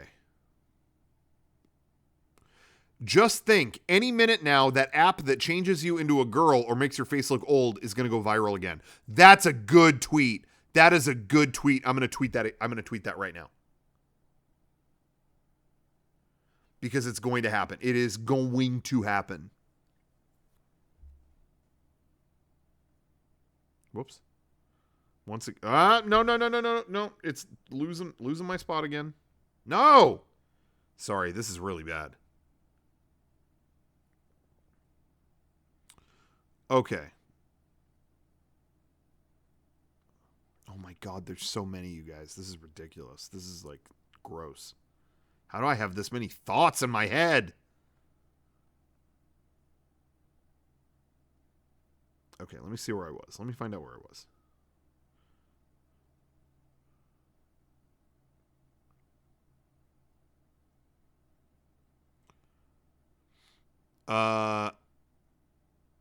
The YouTube algorithm. Oh, this. Okay, we have. This is tiptoeing into horny Twitter. The YouTube recommendations algorithm has gotten so good. It's like they know me personally, and then the recommendations that YouTube gave me were A visit to Magic Kingdom, a visit to Magic Kingdom, and FF7 remake, Tifa sexy dress and huge breasts. Those were the two. That was the joke. That was the joke.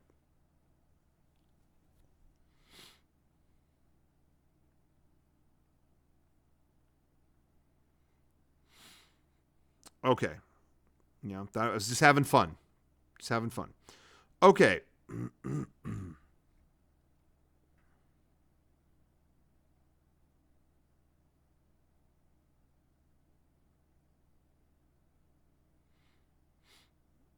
A lot of fragmented sentences.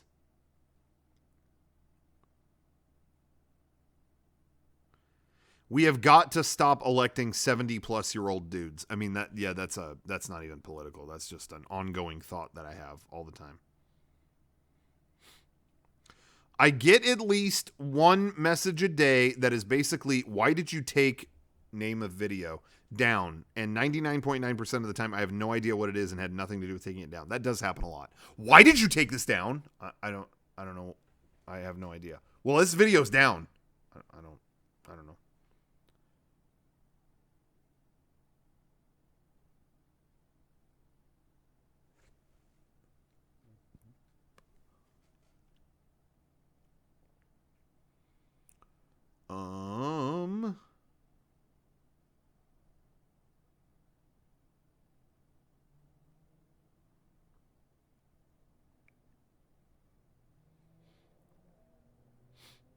A lot of half sentences about how season 3 of Westworld was bad.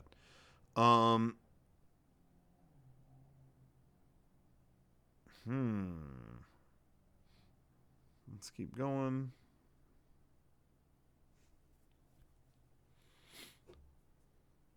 Remember when a bunch of Royce clips got taken down by a bot? People think you did that personally. Yeah, no, there, it was our YouTube network that runs our ads or whatever on YouTube was like, yeah, it was claiming a ton of videos. I don't think it was doing strikes, but it was just like blocking a ton of videos. It was going out of control. And we got them to stop doing that, but that was super annoying. And then I think Royce just took the channel down at that point, which sucked because we didn't know that was going to happen. It was like, there's so many clips I love. So we tried to rebuild, and I'm always still down. If there's ever a clip that you miss, email us and we'll try to find it and upload it. Okay.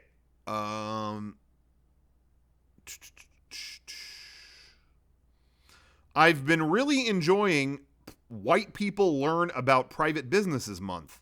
And again, that was at the beginning of the mask mandates and where people were going, I don't have to wear a mask here. Oh, yeah, you do. It's a private business. What? You know. Lose is such an easy word to spell that my child's mind couldn't comprehend anyone struggling with it. I saw, it was getting to me. I saw a lot of people spell lose and loser as Loose. Looser. Guys, it's just the one O, and it drives me nuts. I see it every day.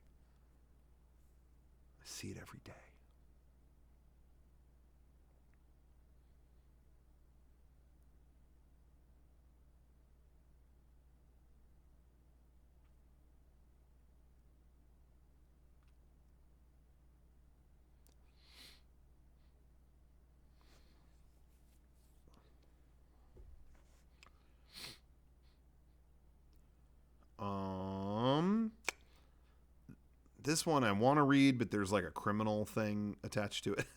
Not with us, but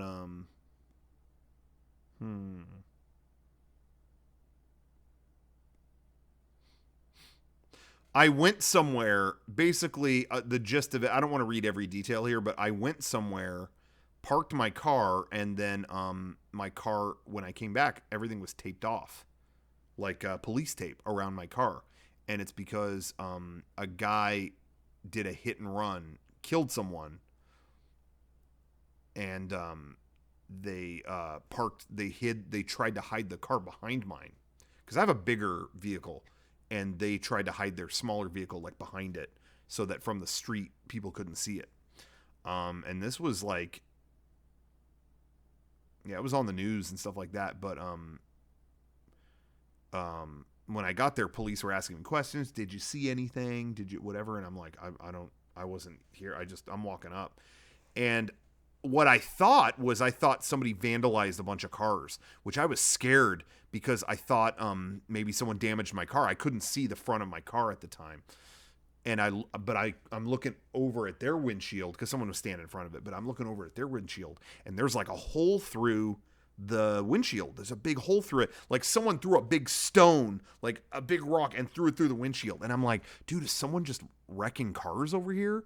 And they didn't clarify anything. And it wasn't until later I found out, no, a fucking body went through that windshield. Like somebody liquidized someone and then hid the car. And anyway, they found him a day later. They were like shopping or something. And they were like, oh, didn't you kill someone? Anyway. Always car stories with me.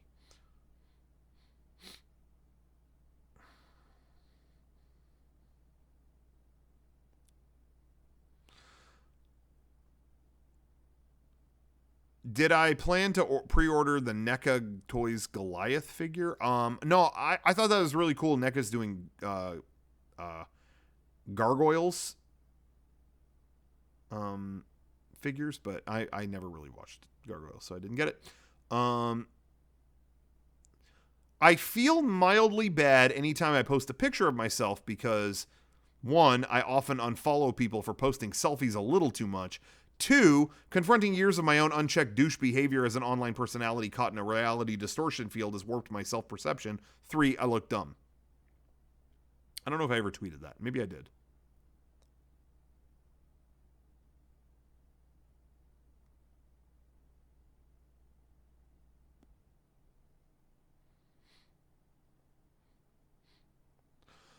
This tweet was, did he clarify if he wants to eat my shit or suck a fart out of my asshole? I think that was when the police chief or whoever in LA wanted to clarify his statements when he blamed the protesters for what happened with the George Floyd situation. Like he said, well, they're just as much to blame. And then everyone was pissed at him. And then he said, well, I'm going to clarify my statement. And I think that was my response. Did he clarify if he wants to eat my shit or suck a fart out of my asshole? But a Mega 64 fan already got the best statement out in during that when he called them on a time. They had the city council or city hall kind of call thing. And he was the one, a Mega 64 fan called in and said, went on a rant and then said, I yield my time, fuck you, or whatever that was. Suck my dick and choke out. Is that what they said? That was a Mega 64 fan. And it was like, well, I don't need to say anything else in this situation. Okay. The LAPD chief blaming other people for that situation. It was like, why even say that? Like, just don't say anything. Like, you're not helping. Okay.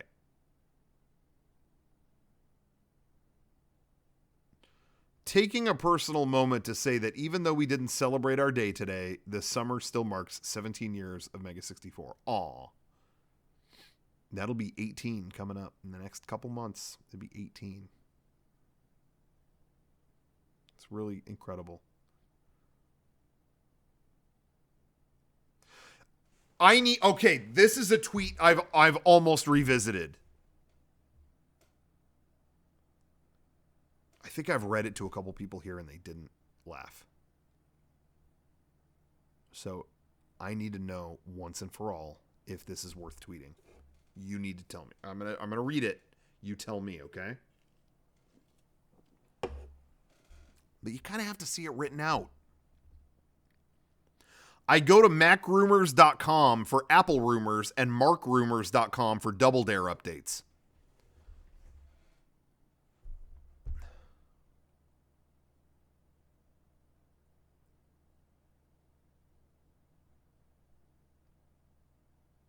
That's a good tweet. I'm tweeting that.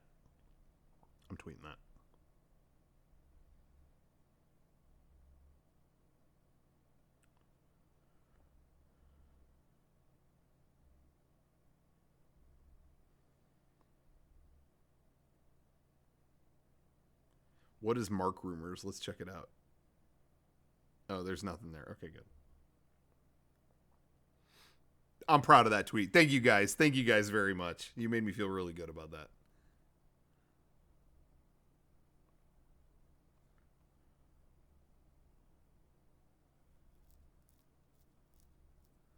Okay. I'm going to keep going. There's a lot to go. I'm not even halfway.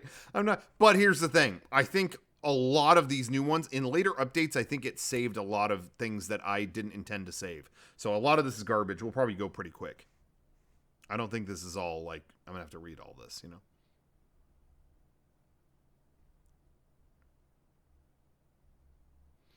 Okay, this is something that I started doing, and I don't know, you tell me if I'm a dickhead or an asshole here, but I just don't have it in me to like hate. I just anymore, you know, hate people. Even when they're total assholes, you know, I might throw a gnat at them, but everyone's just got their reason. You know, I get older and I realize, you know, there's some kind of narrative to how they got to this point. There's some reason. You know, I'm not talking about outright, you know, assholes or, you know, like you got like racists in your comments. No, fuck them, you know, block them. But people who are just generally negative, you know, to you. And something that I started doing is if someone is consistently like, yo, all you do is respond to my tweets with a negative thing, I kill them with kindness and I just respond like, is everything okay? Like you're responding negative a lot. So this was a draft for someone that said, real question, are you okay?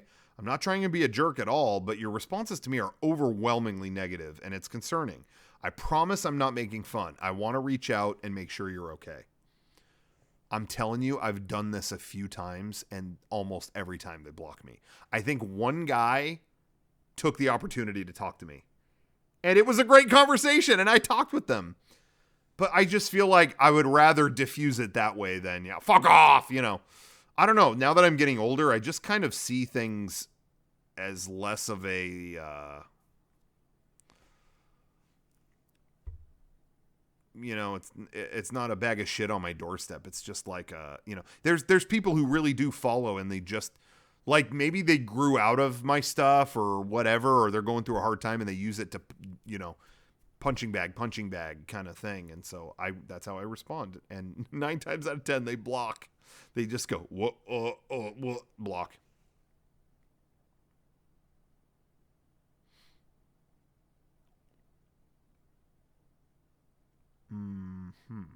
Okay.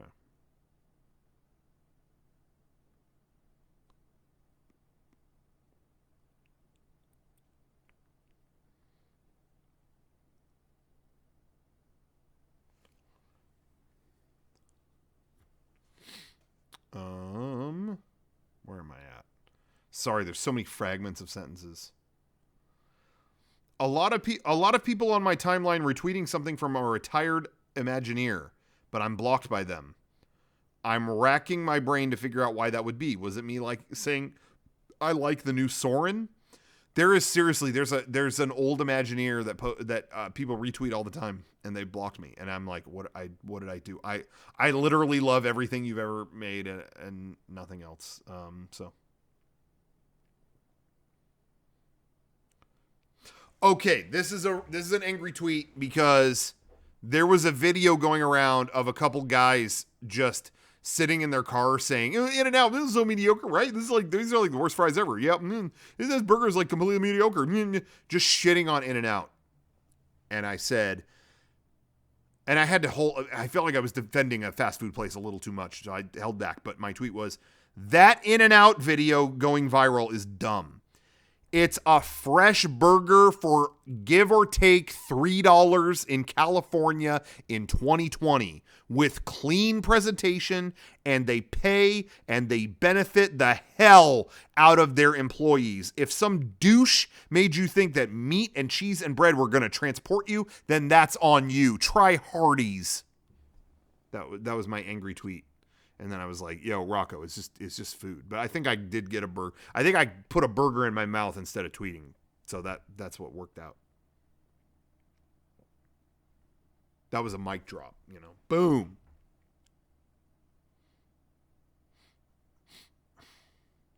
Legitimately every limited run Epcot old attraction poster I've ever wanted just went up on the Disney Store website. So I'm officially bankrupt, but you guys should grab the remaining ones while everyone is still asleep. They started doing this thing where they were selling posters of classic Epcot attractions on the Disney website just randomly in the middle of the night, like once a month they would go up. And they made like 100 of each one. They were so limited. It was like, yo, Disney, you can make more than 100. Are you serious? 100? And they would sell out. But I was always up at just a total like cracked out hour, and I would get them. And anyway, in one night they put up like 3 or 4 huge ones. And I wanted 3 of them. Like there was like a 4th one. I think it was a poster for Maelstrom. The ride in Norway, and which is cool, but I never went on it, and I don't have a super strong connection to it as much as I do like the Future World attractions and stuff. So I got the poster anyway because I thought it looked cool. You guys don't even know how much I had a couple extra of these posters, how much I sold them for. You guys would weep. I'm talking. I can't believe how. I mean, I absolutely paid off all the other posters that I bought and then some. Like the most I've ever gotten for selling something online. $500 on eBay is not even close to what I got for those posters. And what's hilarious is it was a private collector that bought some of these from me. Just in the last couple months, they announced, oh, they're reprinting all of them in a bigger format. Because no one could get the other ones that, so they're going to do an open edition in a bigger, more high quality format, and anyone can get one. It's an open pre-order. And that guy, I saw him post on Facebook the other day, this has killed my interest. I'm selling all my prints immediately. And I'm telling you, he's selling them for like a 1/10 of what I got. It is like, how this guy was clearly a rich dude, and it's crazy how it's just like that they mattered that little to you. Wow. So yeah. Yeah, so somebody's saying buy them back. That's a good idea because I don't think they care anymore, and I think someone in the chat might know who this is. So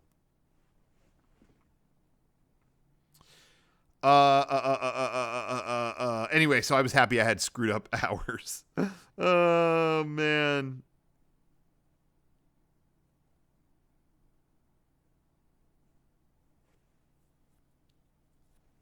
Yeah, it's weird that he only wanted it because no one else could have them. I just feel like, don't you want them because they're cool posters? Like, that's why I wanted them. I don't know. I don't get it. Uh-oh. Where's that guy I banned from the chat? We've got a Last Jedi tweet coming in. Hot Last Jedi tweet coming in. Now, what's going to happen is, am I going to go pro TLJ? Am I going to go anti-TLJ? What do you think?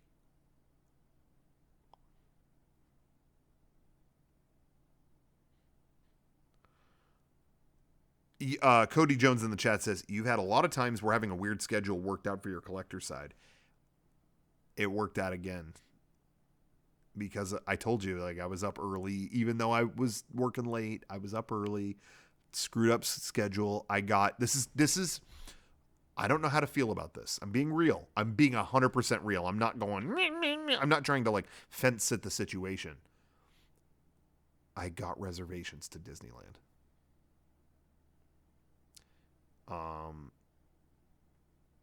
And I don't know what to think. I'm like, I'm fully vaccinated.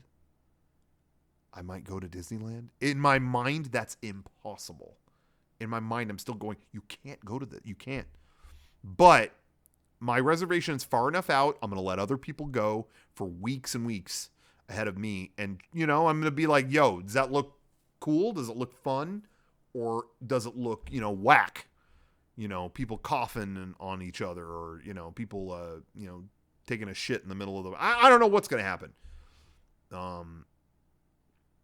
But if all looks well, I'll be there.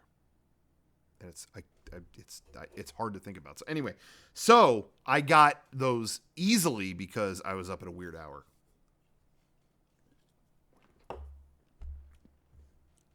Okay. Last Jedi tweet. Here we go. I like The Last Jedi. So that's how it starts. No, right. Ryan, they have not said when it's not for non-California people. Right now, it's just California people. But I think that'll be kind of fun. It'll be an interesting scene. But sorry if you don't live in California. Will Avengers Campus have any weird food? Yes, they are having... Ant-Man has like his own Pym Labs or whatever. They have their own cafe. So they have like a pretzel that's like that big. And they have like a meatball that's like that big. Like they have like expanded food or shrunk food. Anyway. Ryan, we want you to come too when it opens up. And it's awesome because if there's any like health risk or, that's not right. We got Ryan on deck to be like, excuse me, I'm a doctor. I'll tell you what I'll do. And he doesn't have to listen to anybody. I'm with that guy. So anyway, looking forward to it. Okay. So the Last Jedi tweet, I like The Last Jedi, but so it was trending and people were sharing the, GIFs and images of their favorite scenes in it. And it was pretty much all the throne room scene in that movie. Will you, hey, please, I've asked you nicely 2 times. I like The Last Jedi, but the stuff people are sharing kind of highlights my biggest issue with it. It's 2.5 hours and kind of only has 3 big events in it. The great stuff everyone is sharing is mostly the last act of the movie. Fantastic ideas, not enough to move the needle. That's basically, I didn't have any problems with like story or, they did this with that character. They did, Finn's whole side quest is not very interesting to me. I didn't have any problem with that. For me, the issue with it too is that I thought the humor is a definite part of Star Wars, but they kind of put it at moments where it's like, yo, you're good. You don't need to do that right now. That's just my personal preference. That's just me. But yeah, I felt like it's the longest Star Wars movie of all time. And I feel like you have 3 big events that happen. You have 3 keystone moments and that's it. I just feel like, I don't know. I wish all those big moments were the midpoint of the movie. Imagine if it went on, make it even longer, make it a 3.5 hour Star Wars movie and go further. That movie should have ended where it's like, holy fuck, Rey has done all this crazy shit. She's with Kylo. They're together. We skip ahead 3 years. We do. I mean, they could have gone so far with it. And what I feel like they did was they just kind of mentioned all these like, yo, what about this? Do this. What about that? They kind of talked about it more than kind of going there and doing it. And then, obviously the movie after that didn't do any of that. So I just felt like it could have gone further. It only kind of has like 3 big milestone moments, I feel like, but I don't hate it. It's like, yo, I enjoyed them all. But that was my issue with it. Okay.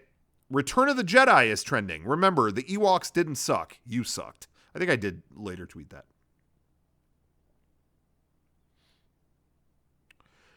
Oh, ready for Let's Get It On to not be played in movies anymore.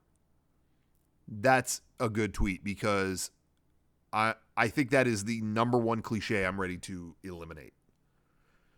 I mean, how often is there like a funny scene or sexy scene and then I've been feeling down for so long. It's like, no, they're still doing it in movies now. My God. I'll tweet that later. I can guarantee you Count Dooku would never upload himself getting a beach. Let's just move on that one. Now I'm watching The Burbs, and I'm calling it. Interstellar was shot way, way better than this movie. What? Okay.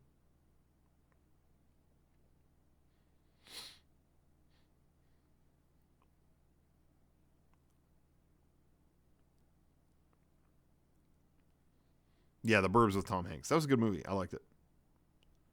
These are all fragments of sentences I'm trying to get through.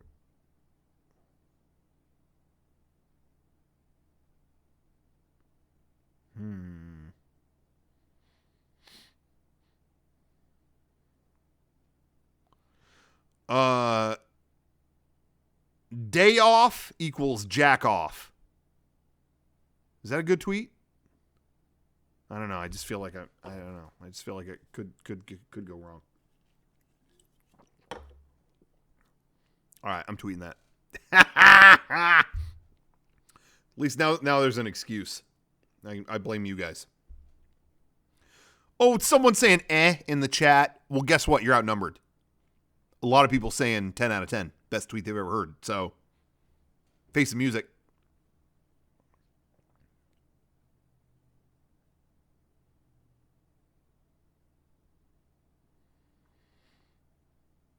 You guys better, everyone who's in support of that better go retweet it quick. Okay. Where was I? I lost my place again. Anytime I post one, it loses my place.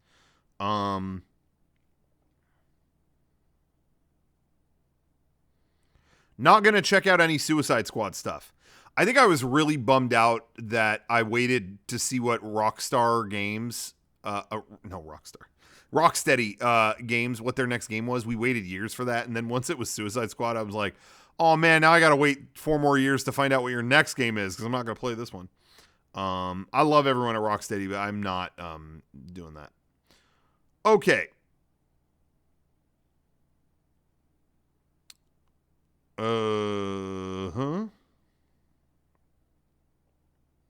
How is there no local multiplayer in the Crystal Chronicles remake? Seriously.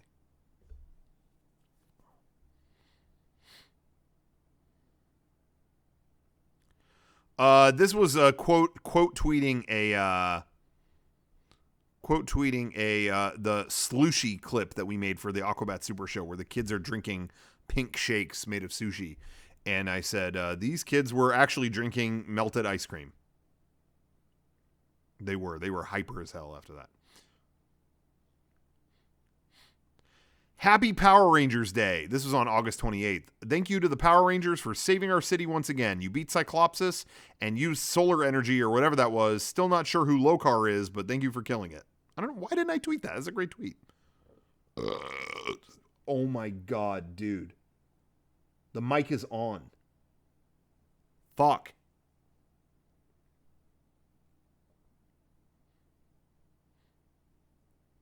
Okay. Getting through. We're near the end. Getting near the end.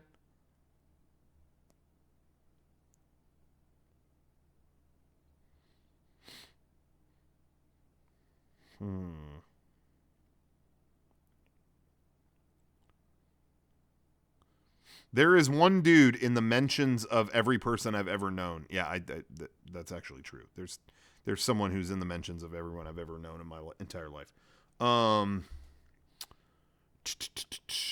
Okay, let me see.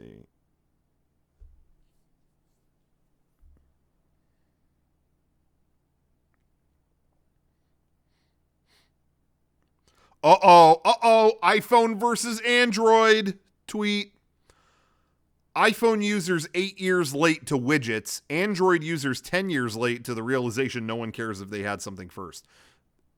I thought that would be good. Like, oh, it's a good point. Like, no one using an iPhone. No one cares about this versus that. I like my iPhone. I'm gonna use it. But that was a bad place to stage that argument because the widget thing was pathetic. Like the fact that iPhone took literally, I think, 8 years to get that was like not the. See what I mean? Not the hill to die on. It's not the hill to die on.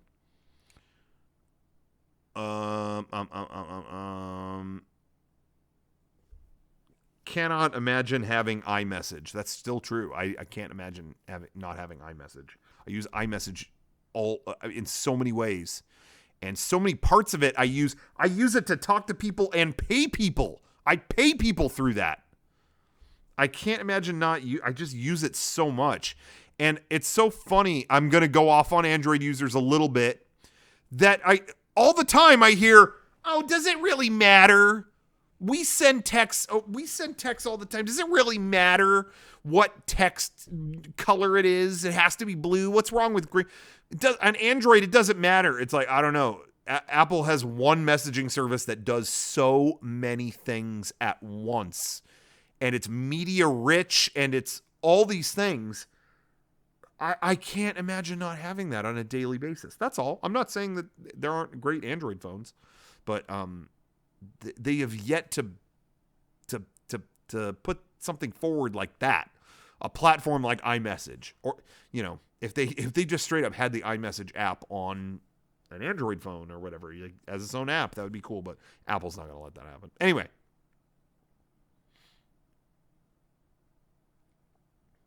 A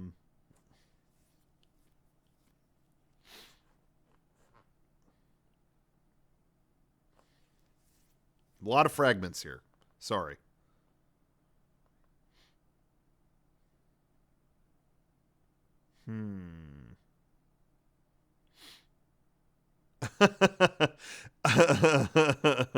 I remember there was going to be a Smash Brothers character announcement, and I woke up and none of my friends were talking about it. And I tweeted, just woke up and none of my timeline is talking about the Smash character, so I'm assuming that sucked.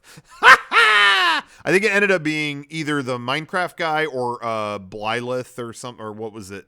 I don't know. Fire Emblem character or something like that. But there was something where everyone I know was hyped up for a new Smash announcement, and then when I woke up, there wasn't a tweet about it.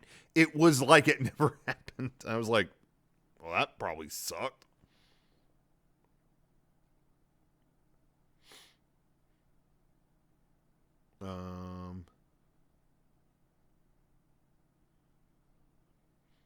Oh, this was an Anti-Deadpool tweet.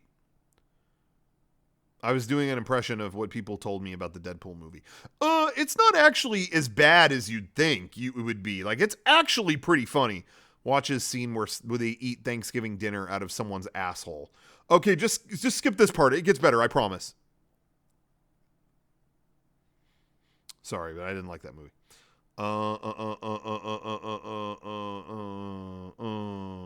Okay. Bunch of fragments. Oh, a list of movies that I guess I didn't finish the list and I just quit. Franchises that only needed one movie. What do you guys think? What is a franchise that's like, you're good, one movie, you're good, you didn't need sequels? Aliens? Now, the first one is my favorite, yeah. The second one did too much for sci-fi to write that off. I'm sorry. It's true. 3 and 4, take it or leave it for me. But the second one, I don't like it as much as the first one. Don't get me wrong. It did too much for sci-fi to write it off. Predator, I agree. That's on my list. Predator, absolutely.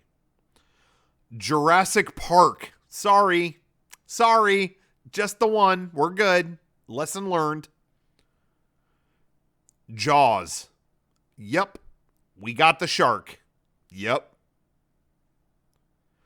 And the last one on my list, Men in Black. We did not need more Men in Black. I'm sorry. You did it.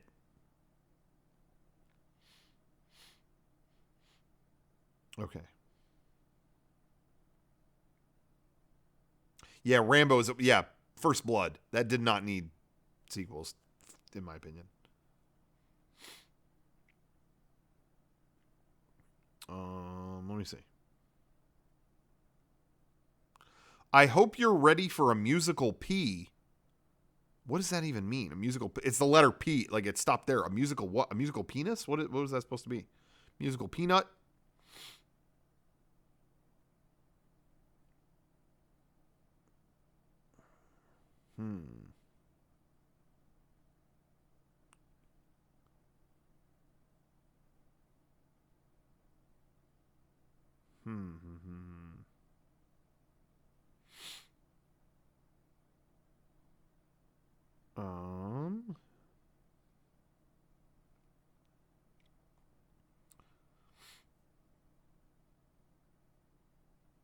Let's see.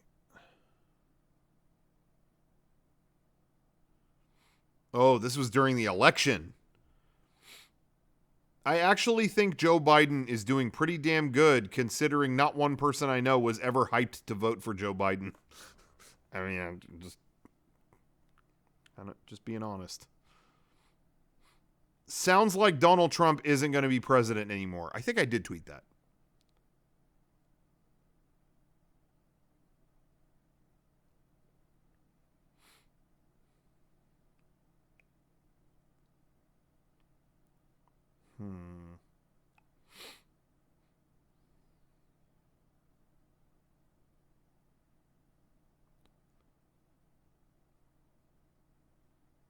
A lot of stuff about the PS5, trying to get a PS5. We gave up all ad revenue on the PS5 video to use the music track on it, not making a dime from it. Worth it for the perfect soundtrack. That's true. We wanted that Peter and the Wolf music on there, and we gave up. We knew it was going to get a lot of views, but it was worth the loss of followers of revenue, I should say. It's not worth the, maybe I did tweet that. I know we talked about it on the podcast at some point, but worth it. Oh,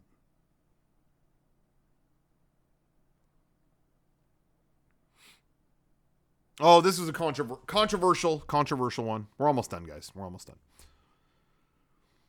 done. This was obviously during Thanksgiving during COVID. Not a great scene. I am fully on the side of not having any big gathering for Thanksgiving tomorrow. 100%. But I also see a lot of, is Thanksgiving really that important tweets? And I don't get that either. Yeah, it's clearly important to a ton of people. Are you new? Did anyone else feel that way? Like, I kept seeing tweets that are like, what, really that many people want to get together for Thanksgiving? Really? It's like, yeah, that's like, it's a huge holiday. It's a absolutely huge holiday. I just was like, is everything okay? Like, why would you tweet that? Is it really Thanksgiving that good? Why don't you just go get a turkey sandwich? It's like a really important day to a lot of people. I don't know. I see my family. Yeah, not everyone enjoys spending time with their family, for sure. And you shouldn't make yourself at all. But to act like that's not, is it really that big of a deal? Yeah, to some people it is. It is. It's a big deal to them. I didn't really understand. That's why I said, are you new? Are you?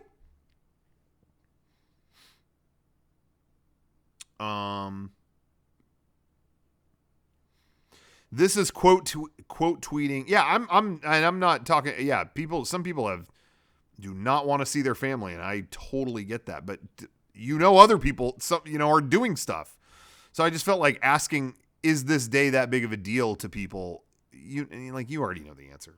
To some people, it is very important, but others it isn't. So it is what it is. Quote tweeting the Darth Vader scene from Rogue One. In a vacuum on YouTube, the scene is rad, but it was totally inappropriate to add to Rogue One. I really like the movie, but it shoehorned too many things like this into it. Giving the final hell yeah moment of the movie to Darth Vader felt dumb. I did feel that way. I love Rogue One. I think it's a great movie. I just didn't think that was that, as I said it here, that scene in a vacuum, just watching that on its own, badass. But I didn't feel like, it felt like too late for this. Like, what are we doing? Like, I don't know. It just felt like at that point in the movie, I was like, we had this, I don't know. It just felt like we got to get this cool thing in there before it ends. But it's a cool scene on its own. Whereas, they did something similar in The Mandalorian, and I thought that they actually like built to that, where it felt, I know people felt the same way kind of about that scene, but I felt like that was like set up in earlier things to where it made sense that it happened at the end. And I just didn't feel that way about Rogue One. That's just me. Okay. There were great people at G4, and I had nothing but great experiences with them. So I mean no disrespect at all, but I still carry a weird resentment to some G4 related stuff for what happened to Tech TV. That's true. I see a lot of people like, I still feel like I can't like really be vocal about, G4, because I just feel they took Tech TV away from me, and that meant so much to me when I was younger.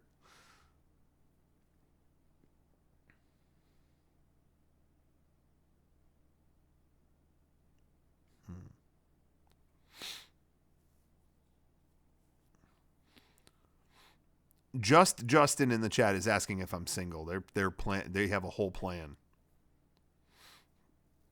They heard how much I valued Tech TV, and that just triggered that question. Like, oh yeah, he's probably Okay.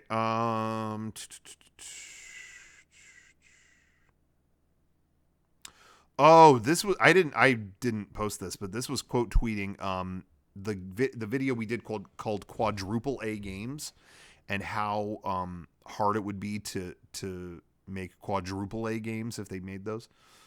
We showed this video at GDC years ago. They approved the concept as long as we didn't make it too close to home. We made it as ridiculous and over the top as possible to keep it unrealistic. Showed it there and nobody laughed, and everyone told us it was too close to home. we showed that like they warned us. They were like, this concept might, like, if it's about like people getting like just eating shit in the workplace, it might be a little too touchy. And we were like, no, we'll make it so over the top it won't. And then we played it and people were just like, yeah, I didn't see my wife during Christmas either. It was like, oh, okay, sorry. Okay.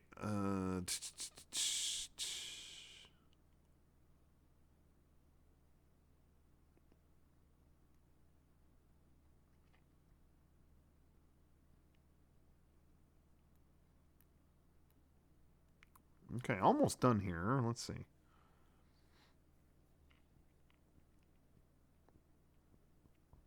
Oh, this is a good tweet.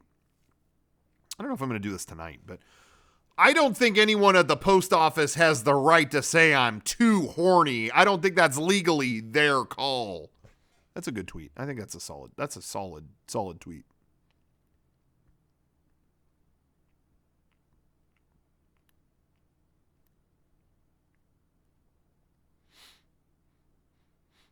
I'll post that tomorrow. I'll wait. Yeah, directly at should I tweet that right now or wait? I just feel like 2 horny tweets in a row, people might be going like, I don't know about this guy. Should I space that out? Wait. Yeah. Morning. I'll wait till the morning. Oh, I got to do it tomorrow. Let's make 2021 the year we don't base what we do or experience off of number scores aggregated on a website. That's true. I still have people like, I didn't go because I heard it and had a 6.2. It's like, I don't know. Like, I just feel like I'd rather have conversations about that. Like, what did my friend think about this? Or I don't know. I just feel like looking at a number score, and I don't know about that, man.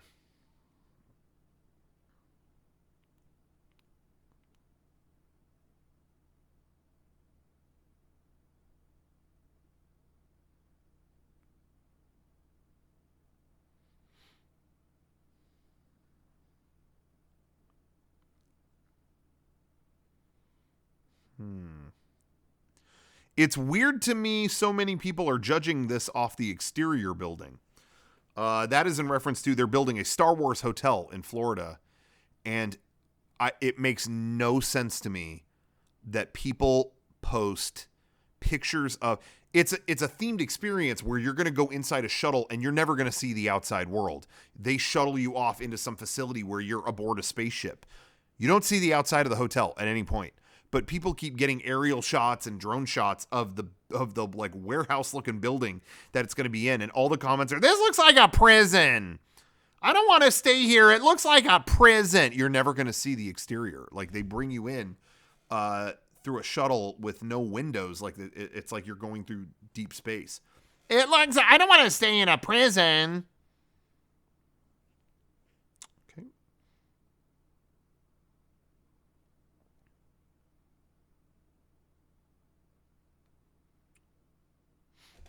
Okay.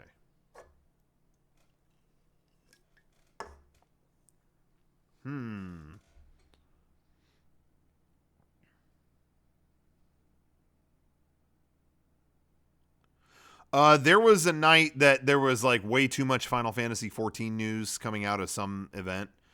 And I put, all these MMO tweets are making me miss when my entire timeline was stock information. That's when all the GameStop stuff was happening.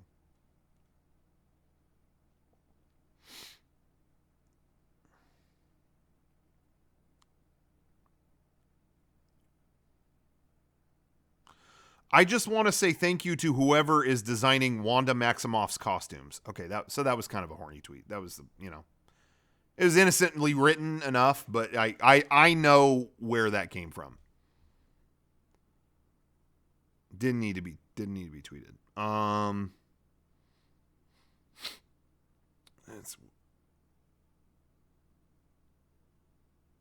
This one's not finished, but I know what it was going to be. It's weird how many of the same people that tweeted it was messed up that Netflix defaulted to skipping credits are mad that WandaVision's credits are 10 minutes long. I think that's what it was. I don't know. Doesn't matter. I saw Bratz in theaters. I don't know why I was going to tweet that, but I did. Guilty. I went with someone. Was I on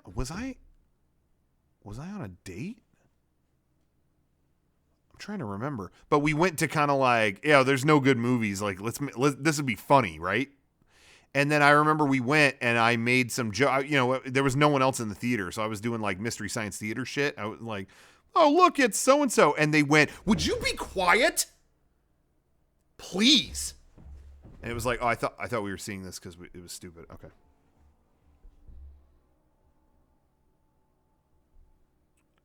And I was quiet the rest of that Bratz screening. I was seriously like, okay. That was the end of that. Okay.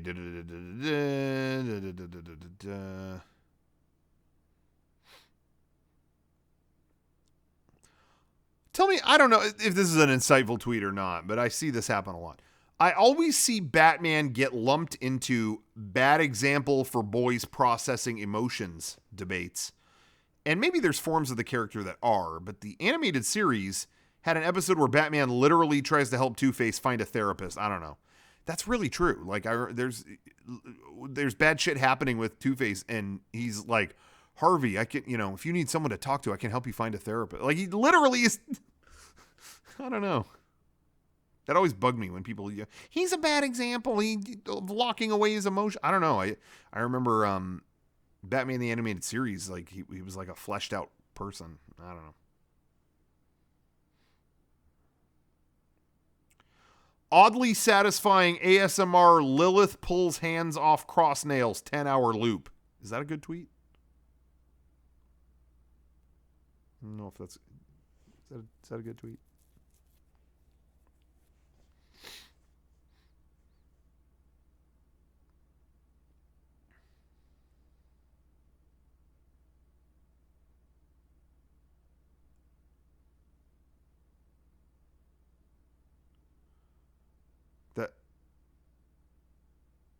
Okay, I'm gonna tweet it. That's a good one. Is my jack off tweet doing really good? People were joking about day off equals jack off. Okay, it's got a good amount of retweets. Okay. I think I didn't tweet it before because my parents followed me on Twitter or something like that. I probably still shouldn't have posted it. Okay.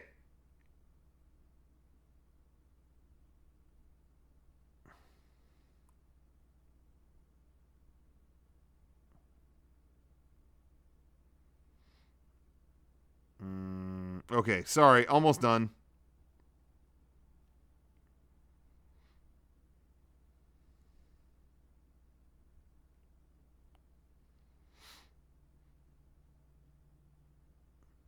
The opening of Giorgio by Marauder, the Daft Punk song, rules because it follows the same philosophy that the White Stripes had by wearing red and white, or 2 minutes of eating pudding at the beginning of Mega 64 version 1. Filter out all the people who'd be bugged by this, and the cool people will stay and have an experience. Comparing myself to these other great artists. Get out of here. Are we planning a podcast this Sunday? Yeah, I think we are doing a podcast. I think. Pretty sure.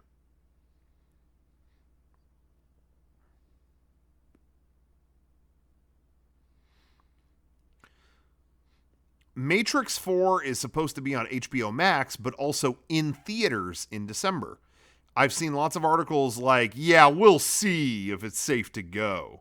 And I'm just saying, if it's not safe to see it in IMAX by late December 2021, then that's just how I die. I don't give a fuck. Goodbye. I think I did tweet something similar to that.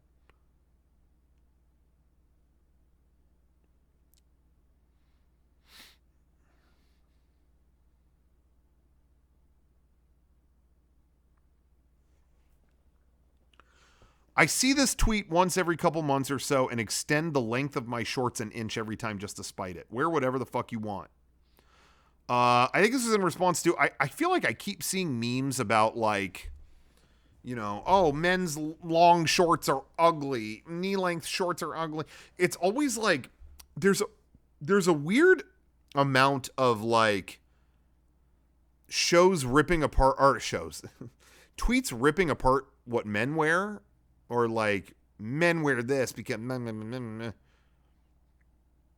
I think that's weird. I'm not hurt by that. I don't give a fuck. You know, just say whatever you want. But I just didn't think we were doing tweets like that. Like, who cares? Like, we're bashing what people wear. Like, if there was a tweet about, like, something women wear, I feel like everyone would acknowledge how ugly that was. Like, don't tweet that. Like, let women wear what they fucking want, you know? So I think it's weird. But then I see people turn around and go like, yeah, men wear shorts like this are stupid. Let you run away from men with shorts this long. They're going to be sex criminals. Okay.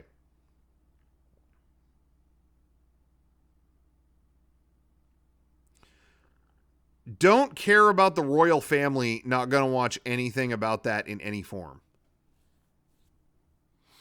Oh, thank you, C4 Boner. Thank you for that.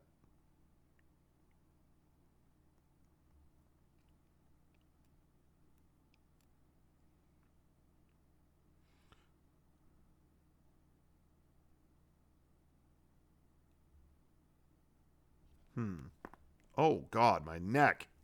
Sorry, I've been sitting here a long time. I cannot stress how much I have no desire to watch any COVID-related media. Dude, guys, there's a lot of stuff that is coming out or right about to come out that is like, you feel like, you know, a movie about what life was like in lockdown, life and love in lockdown. All these talented filmmakers are going to do that, and I'm not going to watch any of it. In 10 years, that might be interesting. Right now, fuck off! I do not want to watch COVID-related media. Well, what about who could forget when we're all... Oh my God, dude. I lived it. I'm good. I just want to go to theme parks and fucking eat pretzels and go to orgies again. Jesus. Okay.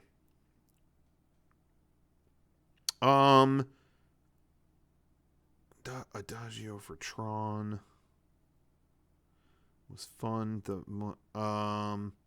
Okay.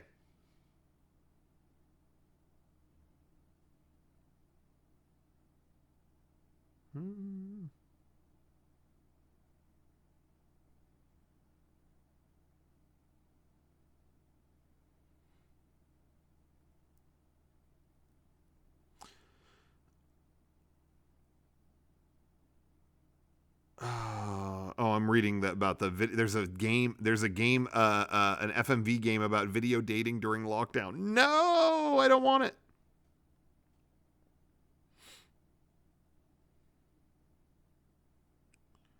I think we're reaching the end.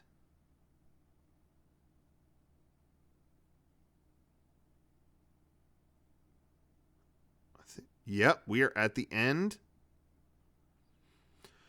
My last... Oh, wait. DMX deserved better in passing than to share a scene he did in some sitcom.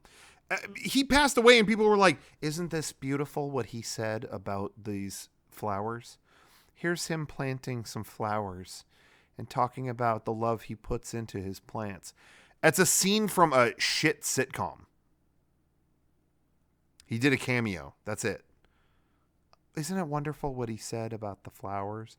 That dude wrote some of the hardest rap, some of the most iconic rap, and when he dies, oh, we gotta share this scene he did in a sitcom where he planted a flower.